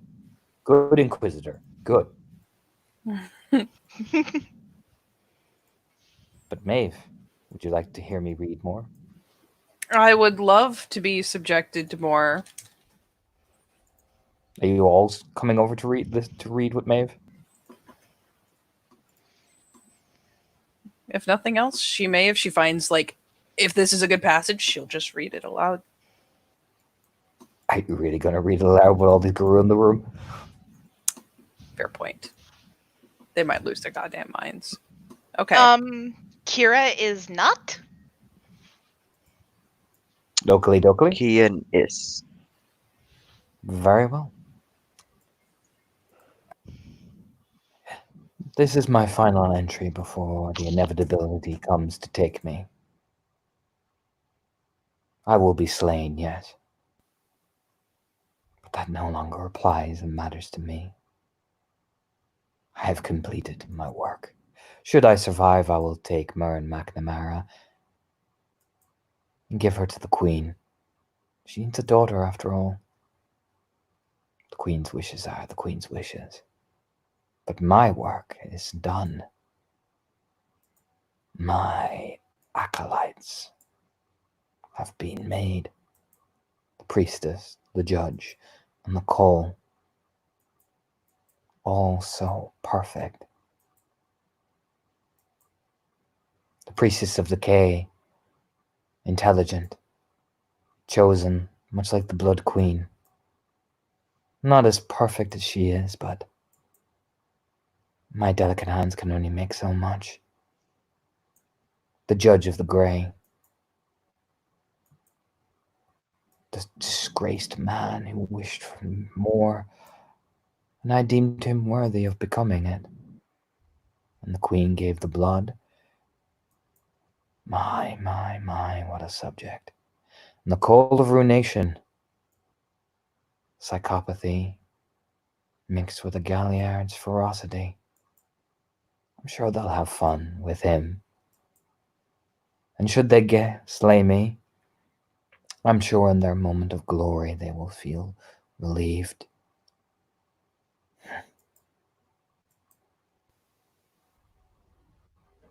But death is not the end. Death will never be the end. Long live the Blood Queen.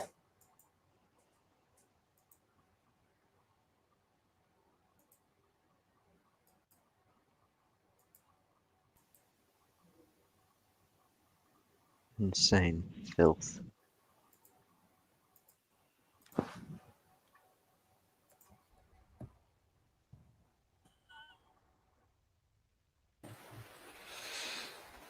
Yep.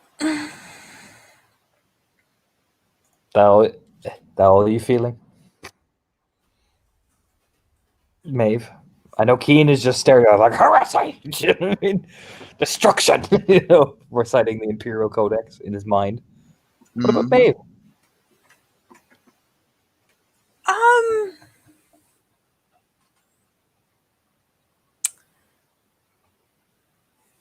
Maeve is definitely disturbed on several levels.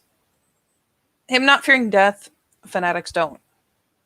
The fact that he believes that it's not the end, considering that a lot of his creations are made from the dead, it's a concern, but it's not as bad as the fact that the Queen specifically wants Morin as a daughter. That is not good. And is something she will have to. Well, honestly, Kian might have to. Someone's going to have to bring that to Christopher. She's not safe. She is so not safe. The fact that he has made 3, and from the notes we read earlier, it's very possible they're effectively Garou corrupted at their very creation. Maybe, are they even really Garou? She doesn't know. Just, it's a lot. It is a lot. And she does let Kian have a moment to read through the pages as she's turning them, but there comes a point where it's stupid, and it's something she probably shouldn't do as willy-nilly, but there comes a point where, I mean, Kian will say it, she just, after they've both read it, kind of just splays her hand on the page as if she could will it to give her more. It doesn't necessarily work that way, but for all the world, Kian, it looks like she believes that maybe if I get good enough contact with this page, I'll know something. I'll just inherit something from it.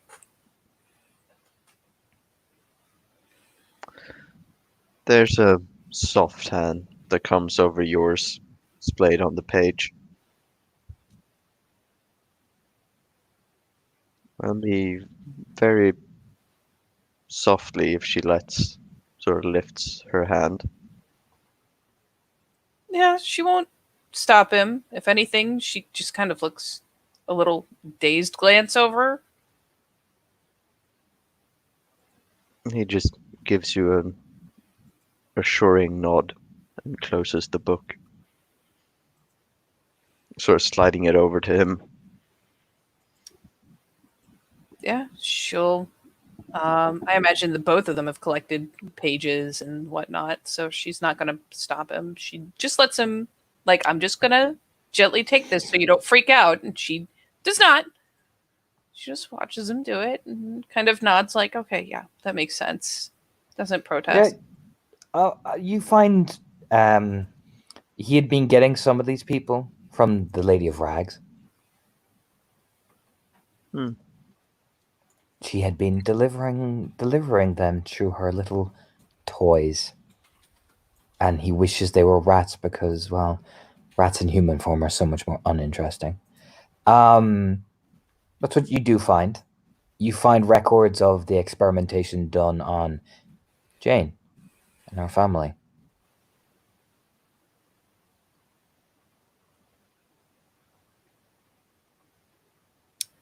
Oh boy. Ooh. How bad we talking? None of them are alive. Hmm. Converted, put to use, either through their donation of their body, or as he puts it, let me get his picture because I know you're so glad he's dead. Fomorians always do need replacing. Hmm. Jane was again planted with something that would be able to lure out, particularly the highborn guru. Macfion, Macnessa. They needed stronger blood to build their acolytes. Well, that part she'll latch onto. The fact that he even mentions the plan, like, oh, please give me detail. Please tell me Here's where. Maeve, this is what you're realizing. They already completed it. They made them. They got what they needed. They got just enough. Now, they're not perfect, but they're functional. You prevented a lot of it, but the raid in the traveler camp, they got all the blood they wanted. They just didn't, they would have preferred, the right kind of blood. But they can make do with the common rabble. The design is still the same. After all, they got a guru.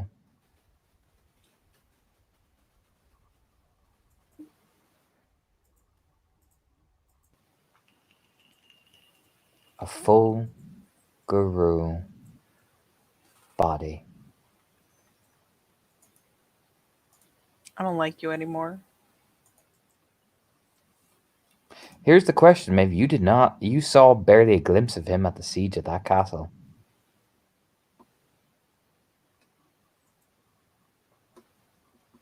I don't remember spotting him at all. Exactly. What was he doing? Yeah. Maeve is with a growing. I mean, for Kian's sake, you can tell she's getting a lot more locked on and a lot more. It's not just blinders. She is determined to find something, almost desperate to find something. And she's, picking up notes, looking at them, setting them offside. Essentially here, you can, this doesn't have what I want, sets it aside and keeps looking. And it's pages upon pages of horrifying shit. The bit about Jane gets kind of more carefully stacked on the pile she's been carrying because she doesn't need to read that right now, but someone does because it might help with her recovery. But a lot of things, she picks up a page, she kind of flicks it over, skims it, and just, nope, this isn't what I want, puts it away. I'll give you for free. Keen would the thing I told Keen. Yeah, I imagine Keen shares that with Maeve. Yeah, he does.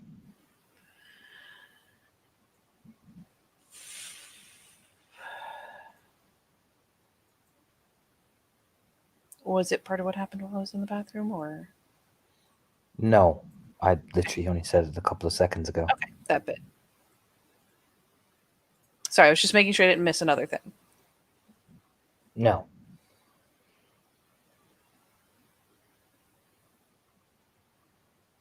Yeah, and he would have shared that with like the entire room, so the other guru. Oh yeah. I mean, you can see maybe you can see Blackwire frown like on the coast, and that's that's a lot of fucking ground, man. You know what I mean?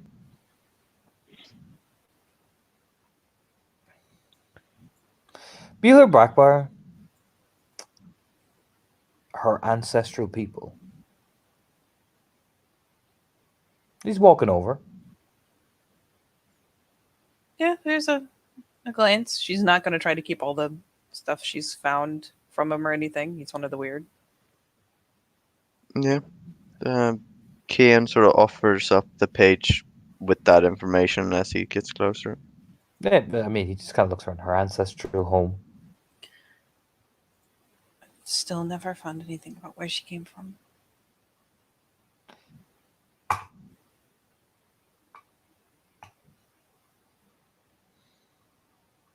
I know there's just more records of things.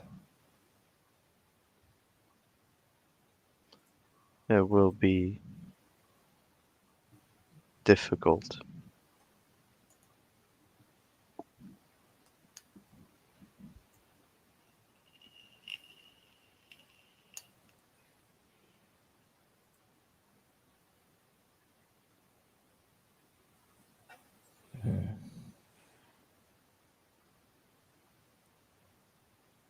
But if that's where they are, then that's where they'll die. Also, Maeve, yes, you did. She's been believed to link to the McCrae lands, and you know that for free. It's in your notes. Thank you. Mm-hmm. I am sorry. Let me pull up my notes instead of assuming things. Mm-hmm. Sorry. Yeah, she'll volunteer it like immediately. What do you say? Um. Uh. She. No, wait. She. I think was tied to the McRae's potentially. You think? I am trying to remember where I fucking got that shit. Where in my notes? Jane's home.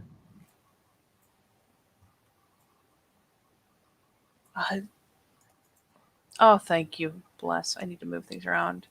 Mm-hmm. When we were looking through Jane's home, or notes about the McRae's. They were looking into the McRae's. The last one vanished without a trace. Does the Wormful know about this?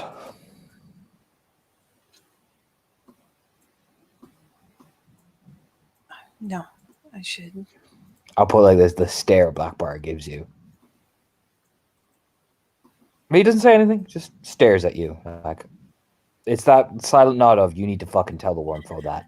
There's a nod. Had she not been given a report if you went to the girl's home? I'm trying to remember if Sean did do a report. Let me double check.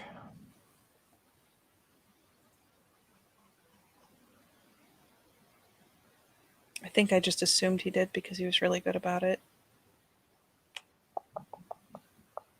There's a way to easily solve this. I will double check his shit. Nope, I don't think he did. Looking through his book booking. Yeah, it is one of those things where she just seems kind of shook because it would have been something that Sean probably would have done, and it's just like I thought Sean had. I'll go take another report. I'll make sure. He just lets out a breath.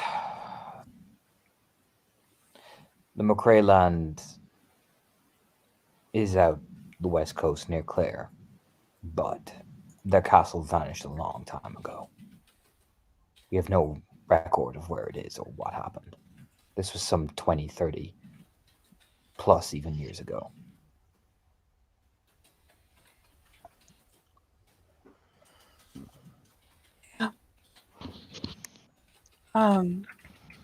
There was the mention that they disappeared 10 years before the rebellion. So yeah. The castle itself was lost to time centuries ago. The McCrae's are never really recovered from the loss.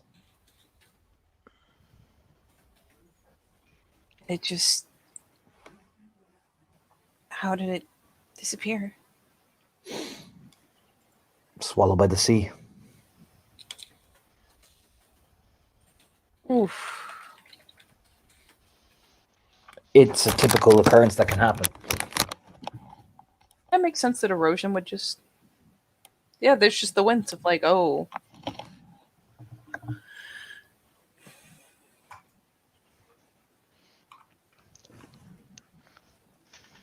Yeah, Fiona's just looking through. He's here rattling metal. He's just using through. Shadow Step is keeping, you can see he's keeping an eye on the hallway, kind of glancing. His eyes are narrowing. But Fiona's just glancing through things, picking up some of the books and reading through them. Her and Ragnar seem to be doing the same thing, whereas Backbar is with you guys. Realistically, if she's from that area, that could be a large ground to cover. Kind of spreads his hands like we might never find them. But if they're in the Umbra, we'll need more concrete evidence. I imagine they didn't exactly give coordinates of where they'd be. No. He points where the Lady of Rags. Find out how he's getting subjects. Points at that. We could speculate about the Blood Queen all the time. We need to find more solid ground to work on. Yeah, there's a nod.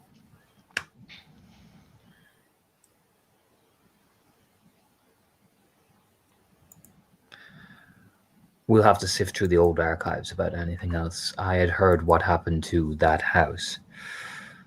Just give that nod like, we could have used that, but no matter. It's that type of nod like, all right, let's not dwell in the past. Backbar is very practical like that. Let's comb this room, see what we can find. We will worry about the body in due time. For now, we need an information lead to go off of. I'm not leaving this room satisfied until we have something. Yeah, she nods. All right. I'll be BRB. I need to go to the bathroom real quick. You Feel know free to talk amongst yourselves. While you're BRBing, Nah. maybe we'll glance over to Kian. You grabbed one of the pictures earlier, didn't you?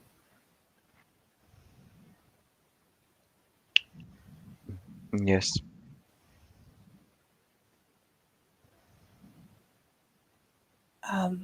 After we do some more looking, may I see it? I don't want to take it. I just want to see it. Stares back at you, but gives a nod. She nods, and I mean, they can keep chattering. At least physically, begins dutifully again. Just piles of papers and books of notes, and honestly, she starts going through drawers. Begins pulling them open, sifting through what's there. Kind of mindful of what she is and isn't touching, but just looking to see if there's something that seems distinctly personal in there, or that could have been a personal effect of one of the others of that pack. She begins rifling in greater minutia as opposed to just going over the top of the desks. I mean, Kira is doing similar to some of the others. She doesn't know what she's like. She doesn't really have an idea what she's looking for aside from heebie-jeebie shit. So the entire room. Yeah, and it's like that's the entire room. So, you know what? I'm gonna pick up a book. I'm gonna look through it. If it looks interesting, I'm going to set it aside and let someone else deal with it. I'm an Arun. I don't know spirit shit.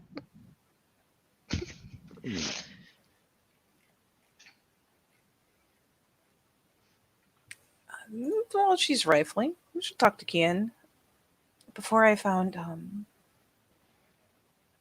a couple things, very small things, but he had a penchant for drawing, and he would.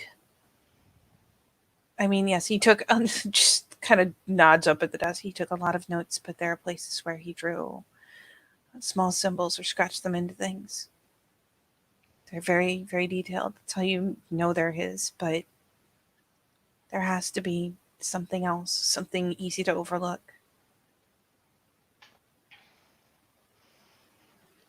There's a very, genuine question. What else did he do, Maeve? What? I mean,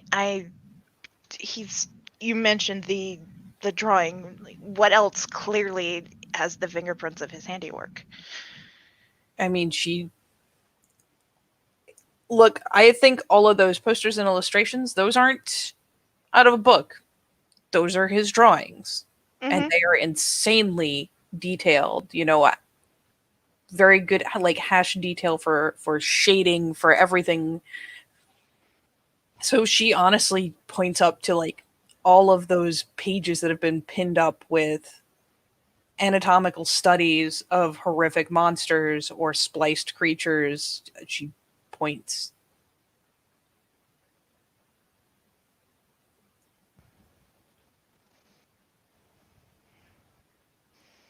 Okay. He draws things. He draws things that he thinks are important. He drew. Yes, he drew things that he thought were important. She corrects the tense, just like with a nod, like, yes, drew. I don't have to. Mhm.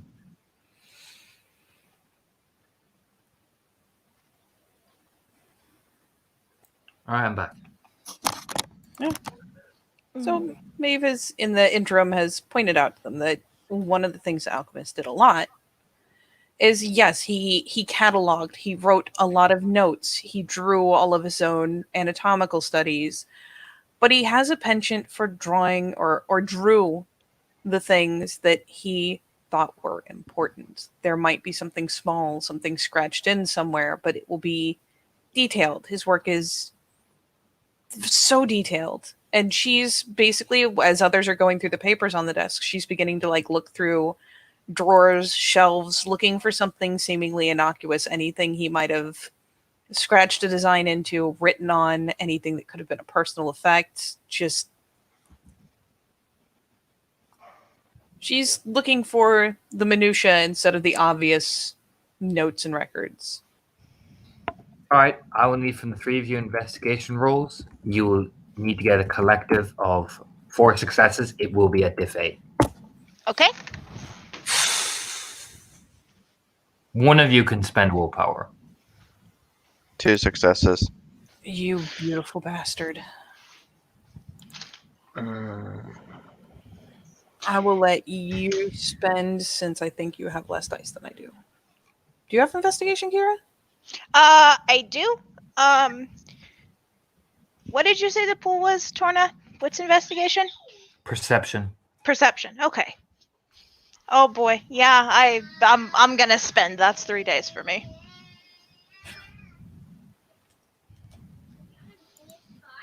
Son of a bitch. I botch. Oh, I'm so sorry. That takes away one of your successes.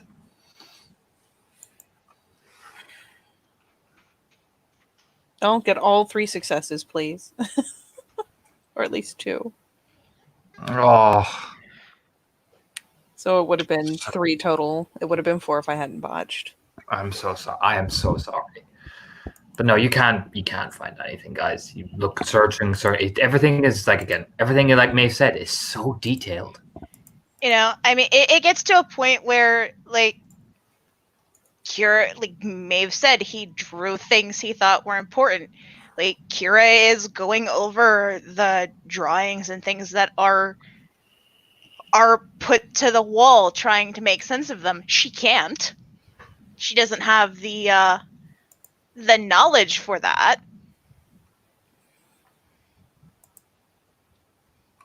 But like the ones that look like particularly detailed, or take up more than like almost the whole page for the drawing, she will take those down and kind of add them to the pile of stuff, because this looks like it's probably important.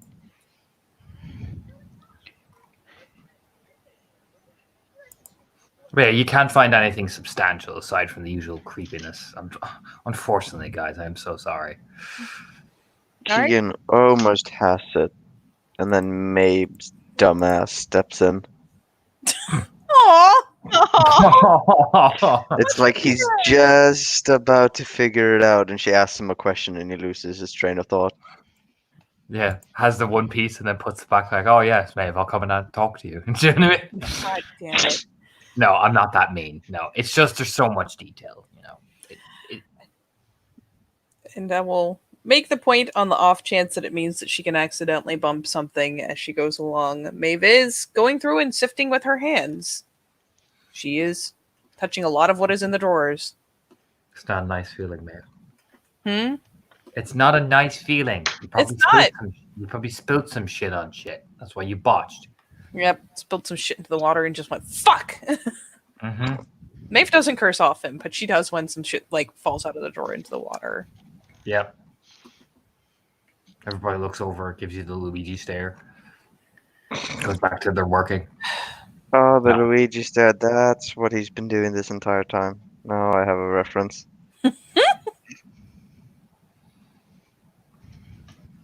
But no, I'll give you this for free though. The Lady of Rags is using a lot of people that, as the Black Alchemist refers to them as human rats, to acquire delectable candidates.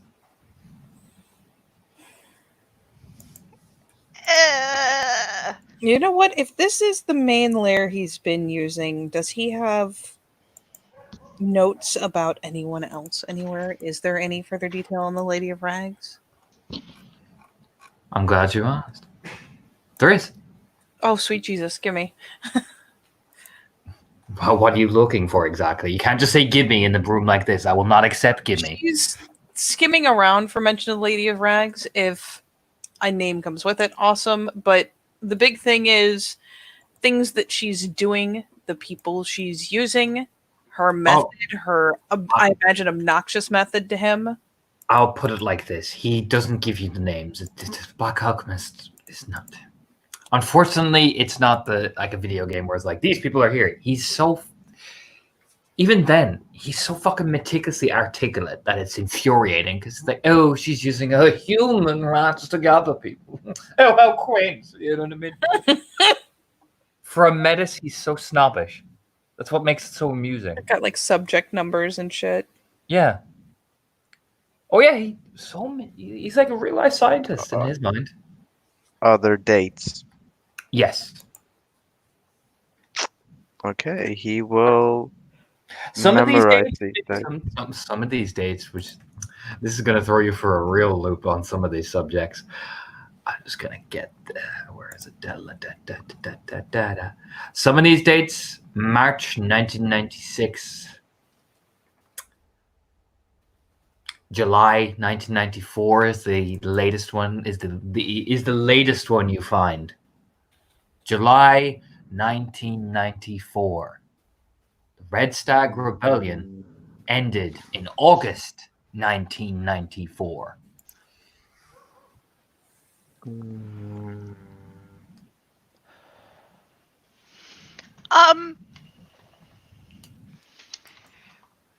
Weird question, possibly.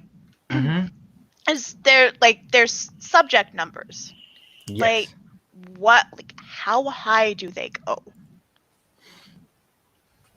Yeah, you see, this is the.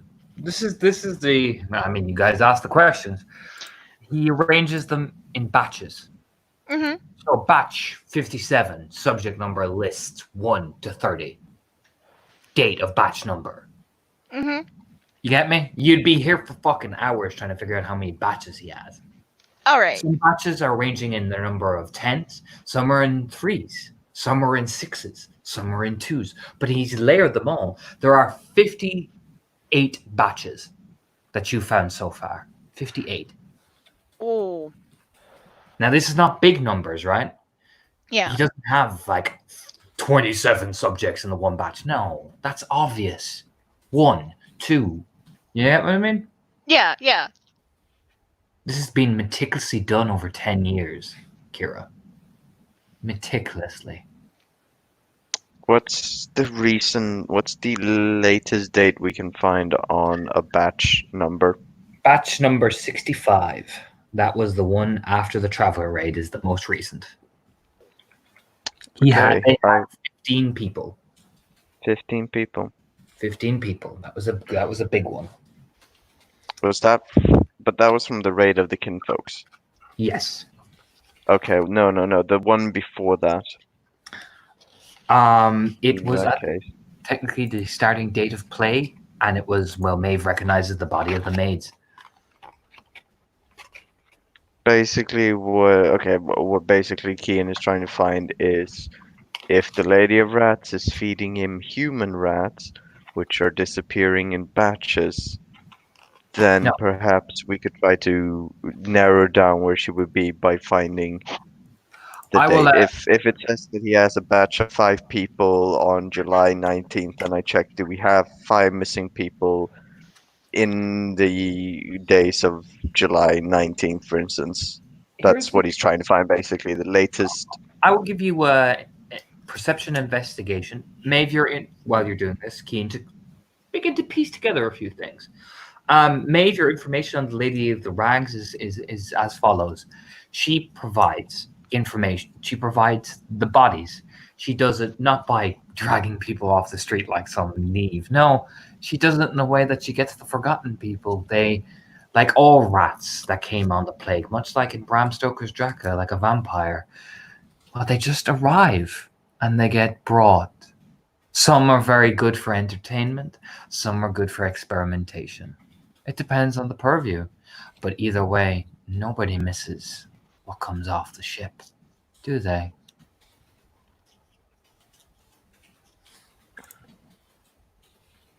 Now, nicely done, for 4 successes. They're not snagging people off the street. That would have raised suspicion, and that would have raised things. They want this quick and quiet. They're using the mortal world, and what they're doing, Keen, that you can most likely summarize by the description you're finding in the notes. They have a connection that will bring people in, no questions asked, pass them off. Do you know what I'm saying? We need somebody with connections to put out some feelers. And that's what you're realizing. They're smuggling people. They're using that type of connection. That's what the Lady of Rags is doing.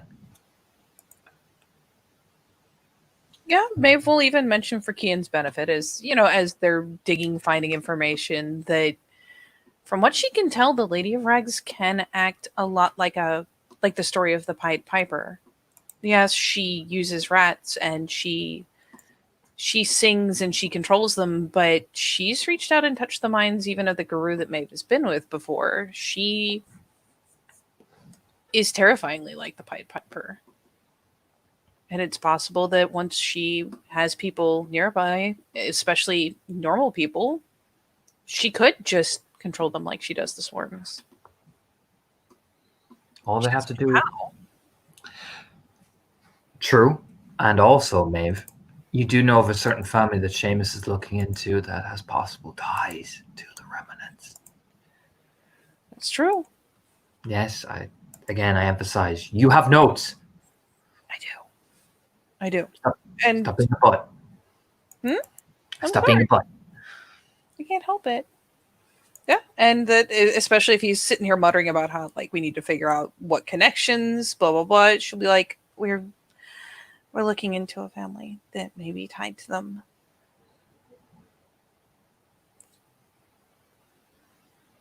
They actually haven't found out about this mill at all. They bought this property.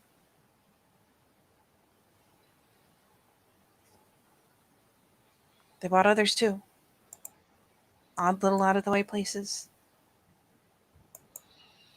But it's more emphasizing the point that it's definitely a probability that they're doing.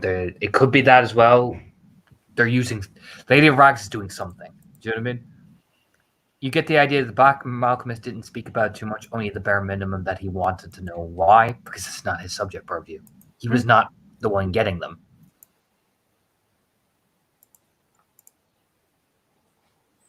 But it's enough to definitely, it's a lead. It's a big lead.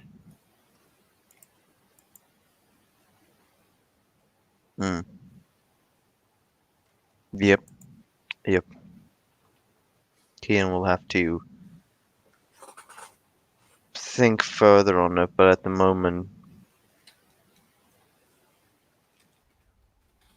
best bet would be to get some feelers out.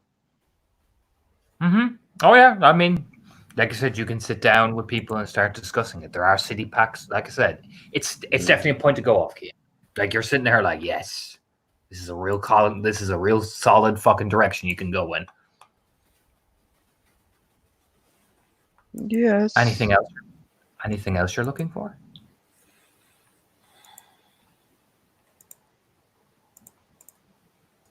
Speak now, or please. Does he have some sweet loot? No, sorry. I wish. So Then no. I am looking for nothing. somewhere in the vicinity of the journal where he said, you know, this will be, you know, I'm going to die. Something is going to happen. I'm going to die. Like stated that final entry. Maeve is searching in that vicinity because he's left something behind before that maybe was not specifically intended for her, but it was intended to leave a taunting message. It was intended to leave bait. Roll me Gnosis. Oh. All right. Slightly reduced pool. Please serve me well. I don't suppose I could spend. No, you can't spend. Roll it. I rolled it. It's dog shit. Yes. Okay, you seem excited. This is a So maybe- problem. That's why Maeve is touching so many small things. Maybe if she flips them over, sees what's scratched on the back, you know, she'll find another thing like that.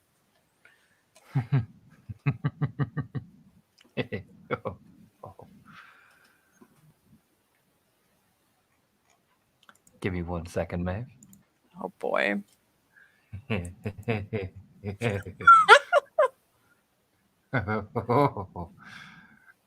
This is why we don't. Happy Tornik is kind of freaky. So I mean, happy. you find something, but you're like, oh, what's this? A lovely. It's like he leaves the. You know, you find this jewel. It's like a necklace, but it's got this red jewel in the center of it, right? And you're like, oh, and you touch it, and you botched. Give it to me. Oh, don't Hmm, you rush me, It's a trap. or I will do naughty things if you rush me, Katie. Promise?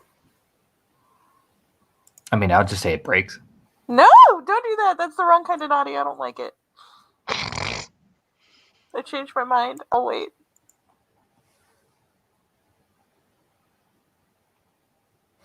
So, Maeve,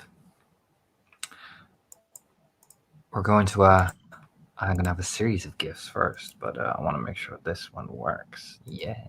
Yeah. Sorry, I'm getting way too excited.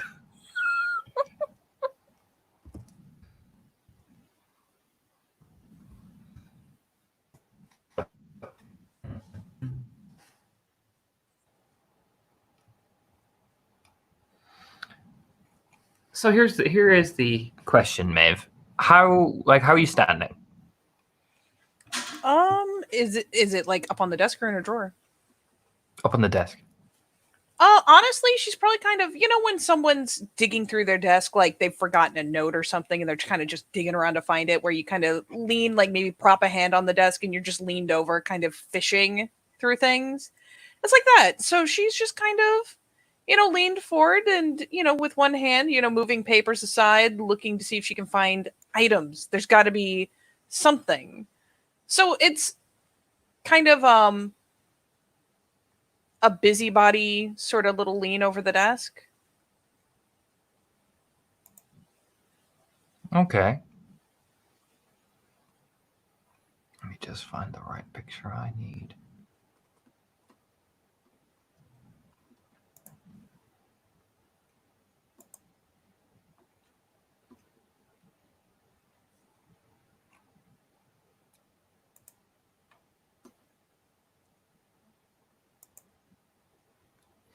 But you definitely hear the voice, Maeve. You know, as you touch it, so gently.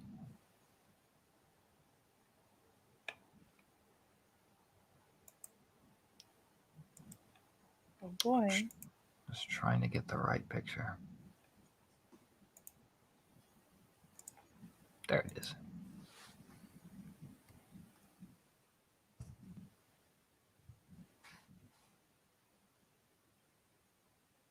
Bear with me. I'm going to make some quick changes to it.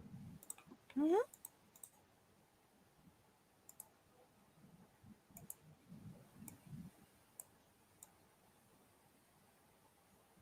See, at first you just, you take hold of it, right? Oh, she does. And it's like you haven't really teleported, but it's like you just feel the shift in the environment, like nobody's there but you in this empty laboratory. You see the flame flickering.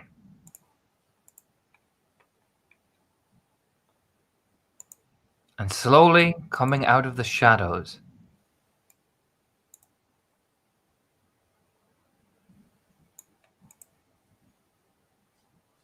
as even the flame turns a blood red.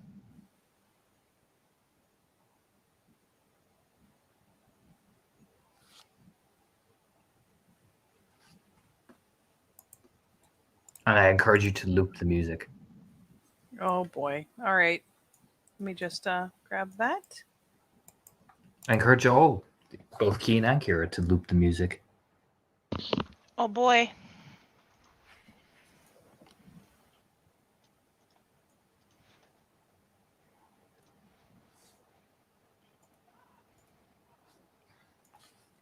So she just kind of suddenly finds herself alone. Mm-hmm. And you can see the jewel on her neck is much similar to the one you're holding, but more refined, beautiful, careful. She's probably thoughtlessly clinched a hold of the one in her hand and is just still holding it as she kind of turns to, kind of straightens up, turns around, like recoils a bit, like, oh. There's the glance around, trying to assess, like, how she suddenly got alone. Where's my backup? Is the look around. It's kind of You panicked. step out of the bloodlight's light. Very important question. Do you step back into the dark? Not yet. No, she just kind of turns and is facing it.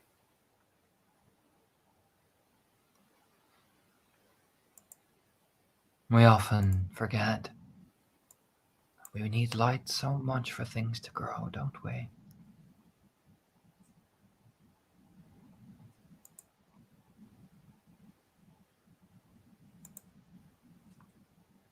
you really here?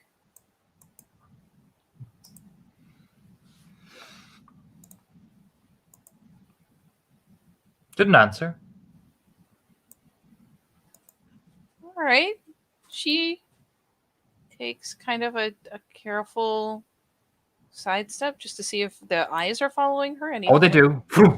Oh, stiffens up immediately. Just Now, why would you choose your answer to be such a foolish question?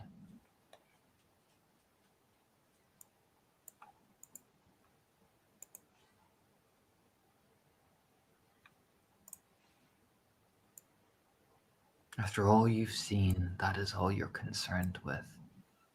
How mundane.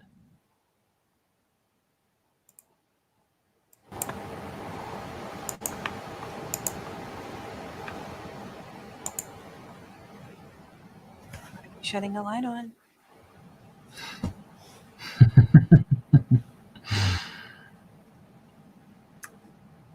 You wouldn't understand. Not with a question initially like that. Smiling, looking back at the flame.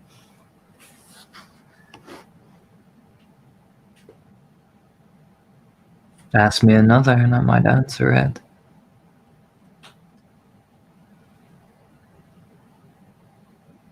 She licks her lips, and it's the balance of there's so many things I need to know, and you're probably going to lie.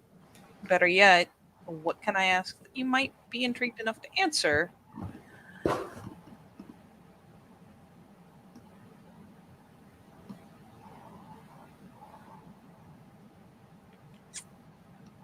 Shit.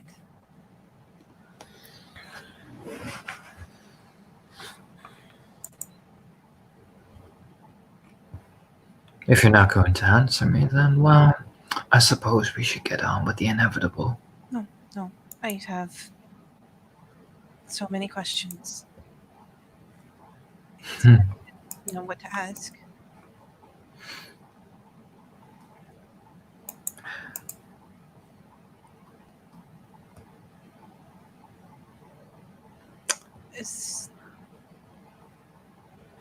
Is all of this tied to your family?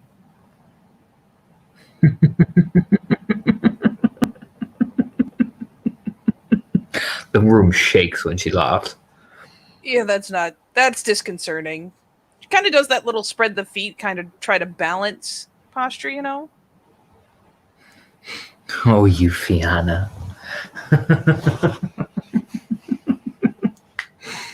Oh, you Fianna. I've never lost my family. When she turns to look at you, those eyes, babe. That's the most fascinating bit. Her eyes are horrifically beautiful. The glow. Color are her eyes? Amber. Like a embering flame. But yet of a mixture of crimson red.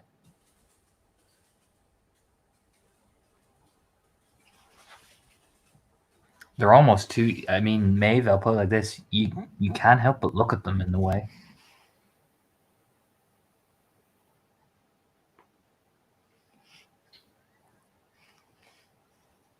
You. Oh, caught. Oh, don't like it. Should break line of sight. Oh. You already know my name. You've never told me yours. Do I know your name?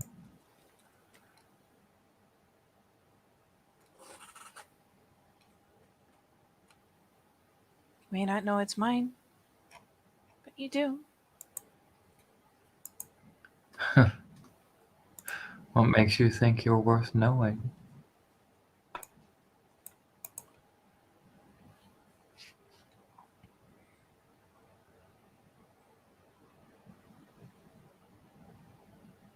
You've had people twisted and chained just to catch me. Just to catch your blood, not your name. Isn't the name intrinsically tied to the value of the blood? Oh, I suppose. In your base understanding.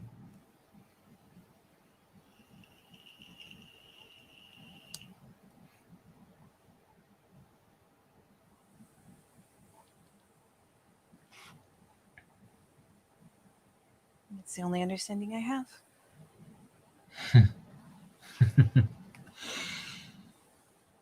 But you? No, that is not why we chased you. I think you know why.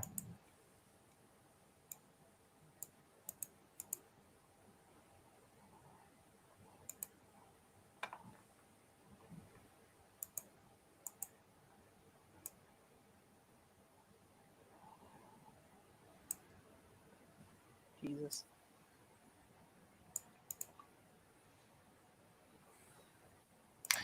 After all, you much like my Connor.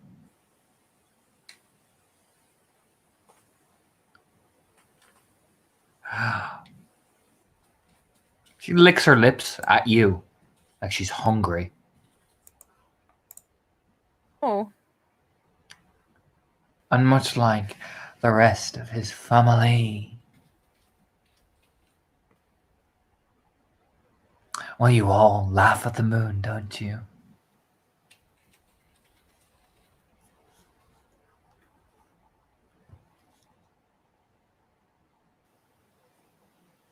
laugh at the moon?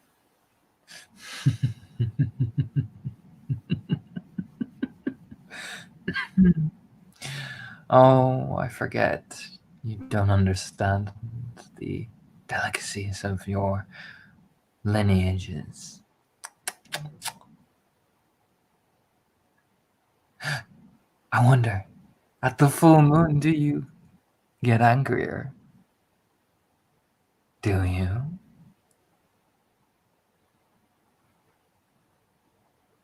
At the laughing moon, do you giggle? Of course. Then don't pretend to talk to me like I'm a common knave. And the flame nearly goes out when that snarl in her voice comes. Oof.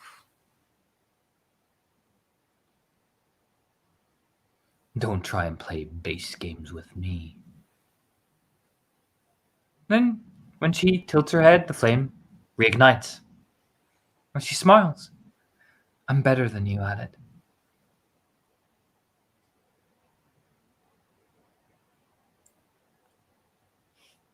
I'm just trying to understand. No, you're not. You're trying to stall me. You're trying to play a game where you think you'll win when you touched my necklace.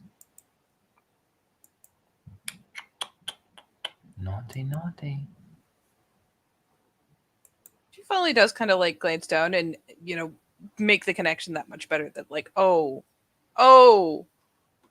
this is literally the same necklace. Maybe not the newest, but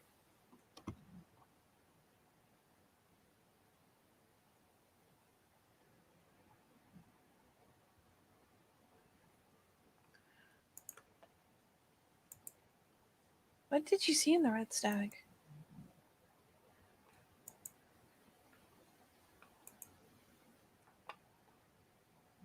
What do you see in his family?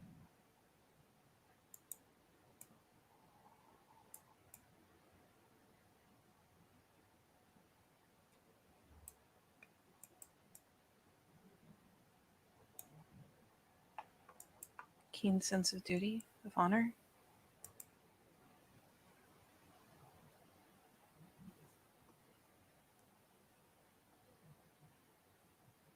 Determination.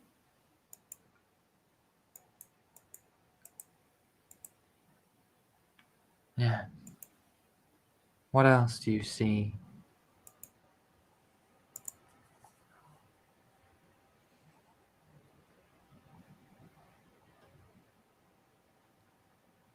A hardiness, an ability to withstand anything if it means doing what they're determined to do. She steps away from the flame, but it's still lighting, walking towards you. Oh, And yet you answer the questions yourself.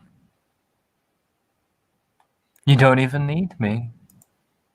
if the 1 foot like just slides over, like oh, She's just walking towards you.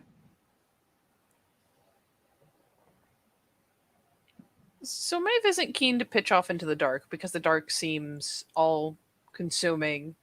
Oh, it is. But she kind of carefully starts the back pedal like within the ring of light. Like, Oh, you're running from me. You've taken my necklace. It's very rude. you seem to have a newer and better one. True. But I don't like my things being taken. Holds out her hand. And since we're having a conversation before we dispense in the typical cycle that our respective factions engage in, I would like it back.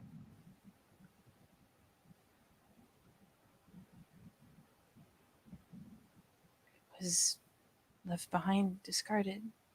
Want it back. Give me the necklace. So, Torna, I don't know if I'm barking up the wrong tree here, but if she wants it back that badly, is there a chance that it's because it's that important that we have it? You have no idea? I'm going to give you that for flat. You have no idea. Let's be real, Maeve. Were you ever how much do you know about this woman that you could make that call? You have I no really idea. don't. It's just the only reason I can think of that she would demand it back. If that's what unless Maeve, she if learned that's Maeve if that's what Maeve thinks, that's what Maeve thinks. I cannot help you here. You have to make the decision on your own, Maeve. I just don't understand why you would leave it behind if it's that important. Very well. I can see you don't follow orders. Smiling. Very well. That will be your choice. I wanted to see would you show me respect. But no matter. You, Fiona, always were a very forward bunch. You say you're Fiona. What are you?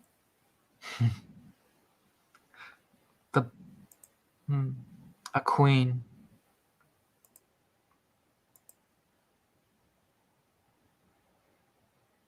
But you didn't even begin as Fiona, did you? Who knows? Who knows? Maybe you should find out. Since you're going to be worshipping me soon.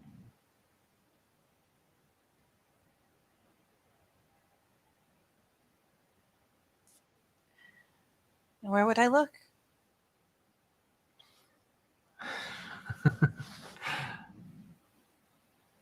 Because you can't resist.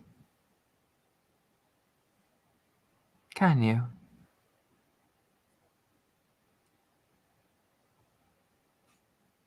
Oh. Uncomfortable face. So, unfortunately, I would love to chat to you all night and play with you and subjugate you. But that was very rude. And I don't deal with rude. Maeve takes 6 lethal.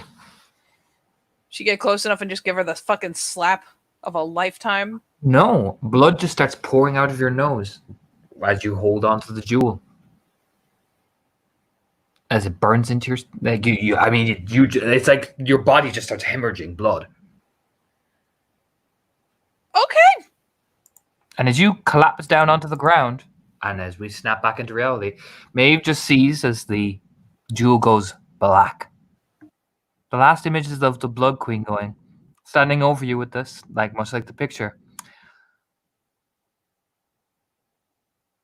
Such a waste.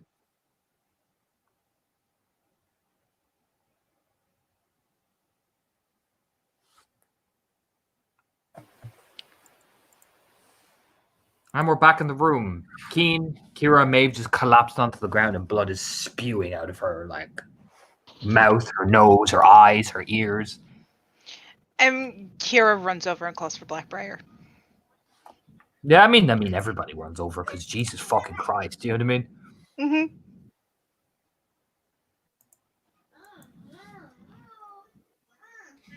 Yeah, I mean, he immediately tries to, like, look up and down. He, like, wrenches open her hand, like, because touches the thing and kind of flicks it off with the edge of his knife, flicks the thing away from her. Fiona even kind of pulls her away from it, and once the jewel is removed, Maeve, you stop bleeding. Yeah, I imagine that, especially in the state she's in, where she's probably only tangentially conscious. Yeah, they literally have to wrench her fingers open. She's gripping a hold of it. I assume the damage is still there. It just stops actively happening. Yeah. It stops actively happening. Yeah, she starts just coughing, trying to clear her nose, her mouth. It feels like, Maeve, your veins started to hemorrhage.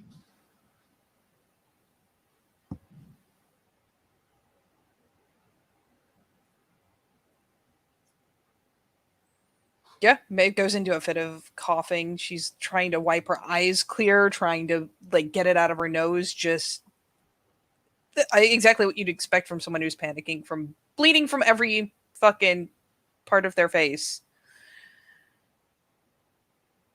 To be fair, Blackbriar does start to heal you. He just takes his time and he eases you down, doesn't say anything. It's just that very relaxing. While Fiona and actually not Fiona, Rattling Nettle hit you with a rite of cleansing.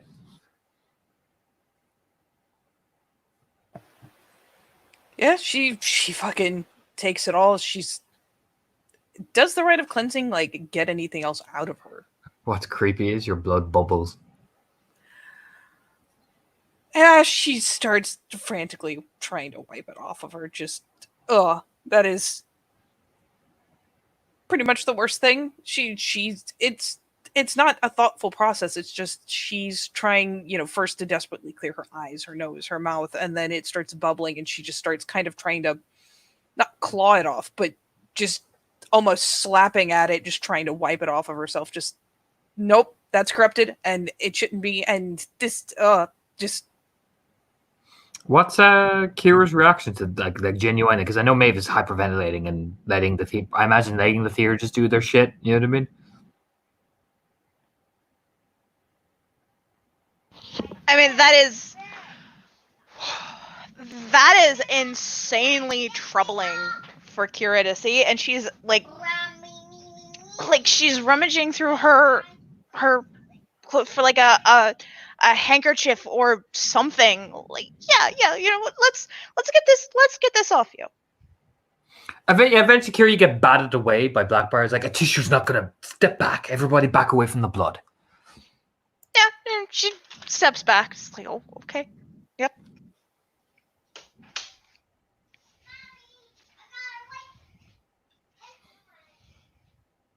Yeah, and eventually, after Kira, a horrifying 10 minutes, Blackbriar manages to get Maeve to calm down and heal the damage and cleanse you. And Maeve, those 10 minutes were the longest 10 minutes of your life. Question, Torna. The blood is bubbling. Does it seem like it's like eating away at anything? No, it turns black. Okay. Ooh.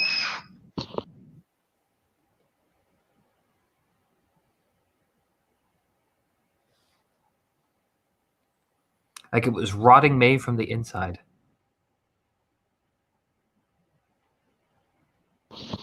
Oh, shit. That realization is... That makes Kira's hair stand on end.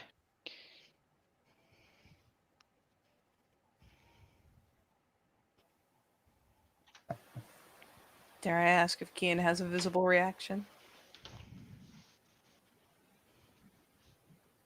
If you are still with us, Erasmus. So you are muted.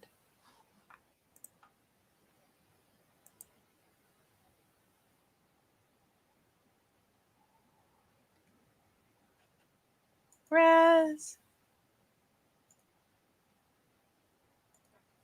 Aw. But eventually you are calmed down and, of course, healed. Yeah. I mean, when she's finally a little more sensible and less panicked and not in an incredible amount of pain, she's, thanks Blackbriar and starts, kind of I'm okay, I can.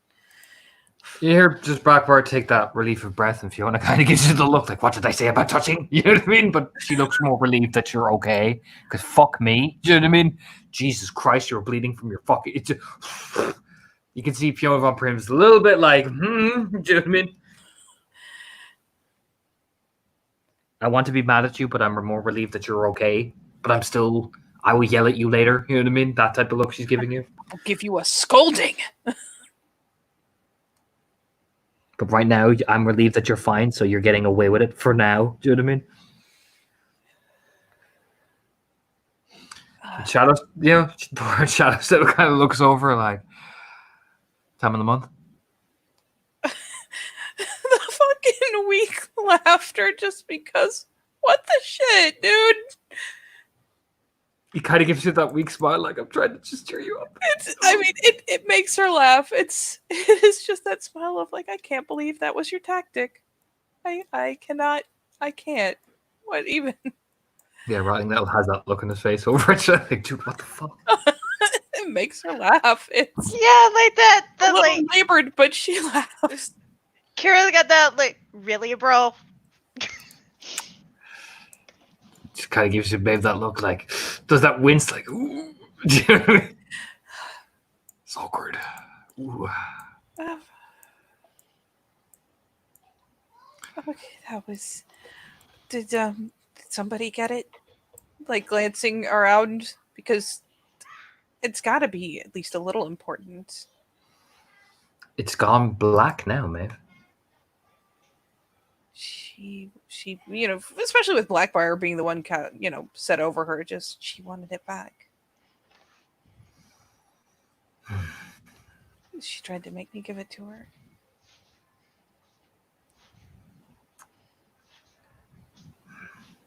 And if she wanted it back so badly, she might have killed you. But we'll see. You just, for now, he kind of looks down at you. We're going to make sure that you are all right, and I will inform Drust, and he will suitably do something with it that does not involve. Kind of looks down at Maeve. He doesn't say it, but he just picks you up like, come on, we're getting... That suitably doesn't involve compromising ourselves, but he does not say that because he doesn't want to hurt Maeve's feelings. Yeah, no, she is the good girl. She'll let him collect her up and issue her wherever he feels is a good idea. Oh yeah, you could. To be fair, what you guys get are subject to next is she gets passed off to Shadowstep, and they're getting Maeve out because you know what? Let's bag and tag. Drust comes down to collect that thing and take a look at it, and he'll decide what he wants to do with it. He's the Theurge. He'll keep you informed. I'm the Adrian. Get out of the room. You know what I mean? Right now, we need to get Maeve back to the Lunar Gardens just to make sure that nothing deep fucking tainted her, essentially. Do you know what I mean? Yeah, Maeve will be the good girl. She has done enough. She'll stick by Shadowstep, and if that means that she gets kind of flown out early, so be it.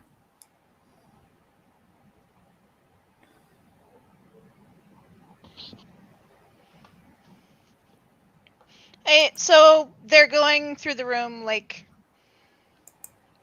essentially like tagging things, getting ready to move them out. Is what I'm getting from this, Torna. Yeah. All right. Because Drust is there, and he is the ranking Theurge. She will carefully pick up the bundle and hold it out for him. And Drust kind of gives you a look like it. I'll put it like this: the mask looks over when you are picking up the bundle. He just points at it like, "Put it down." you should put it But down. he doesn't do it like you can tell. You can't tell if he's being stern or not because you can't see his face. You know what I mean? Like that mask, she doesn't need to know if he's being stern or not with that. That mask tells her everything she needs to know. You know. You just point, leave it there. Yes, Raya. Spread it out with some respect. I will cleanse it. And not bundle her up like some sort of bag of butcher's meat. She unties the bundle and just sets things out as respectfully as you possibly can in this situation.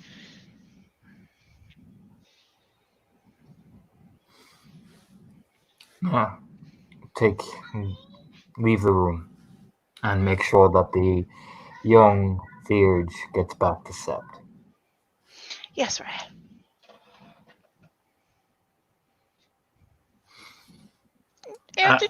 They just kind of did, I mean, you can see Blackbriar is staying behind. The two Theurges start to, just cleanse bomb the shit out of this room. And Kira hurries along to catch up with Maeve.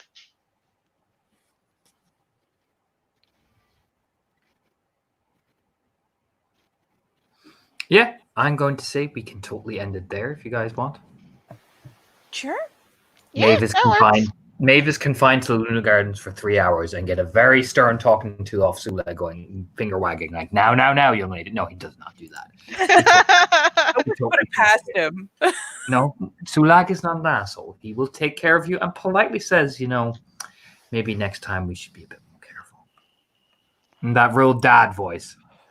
Oh no, not disappointed dad voice. My one true weakness. The concerned, disappointed dad voice. Aw. Yep. All right. I'll go ahead and close it there then.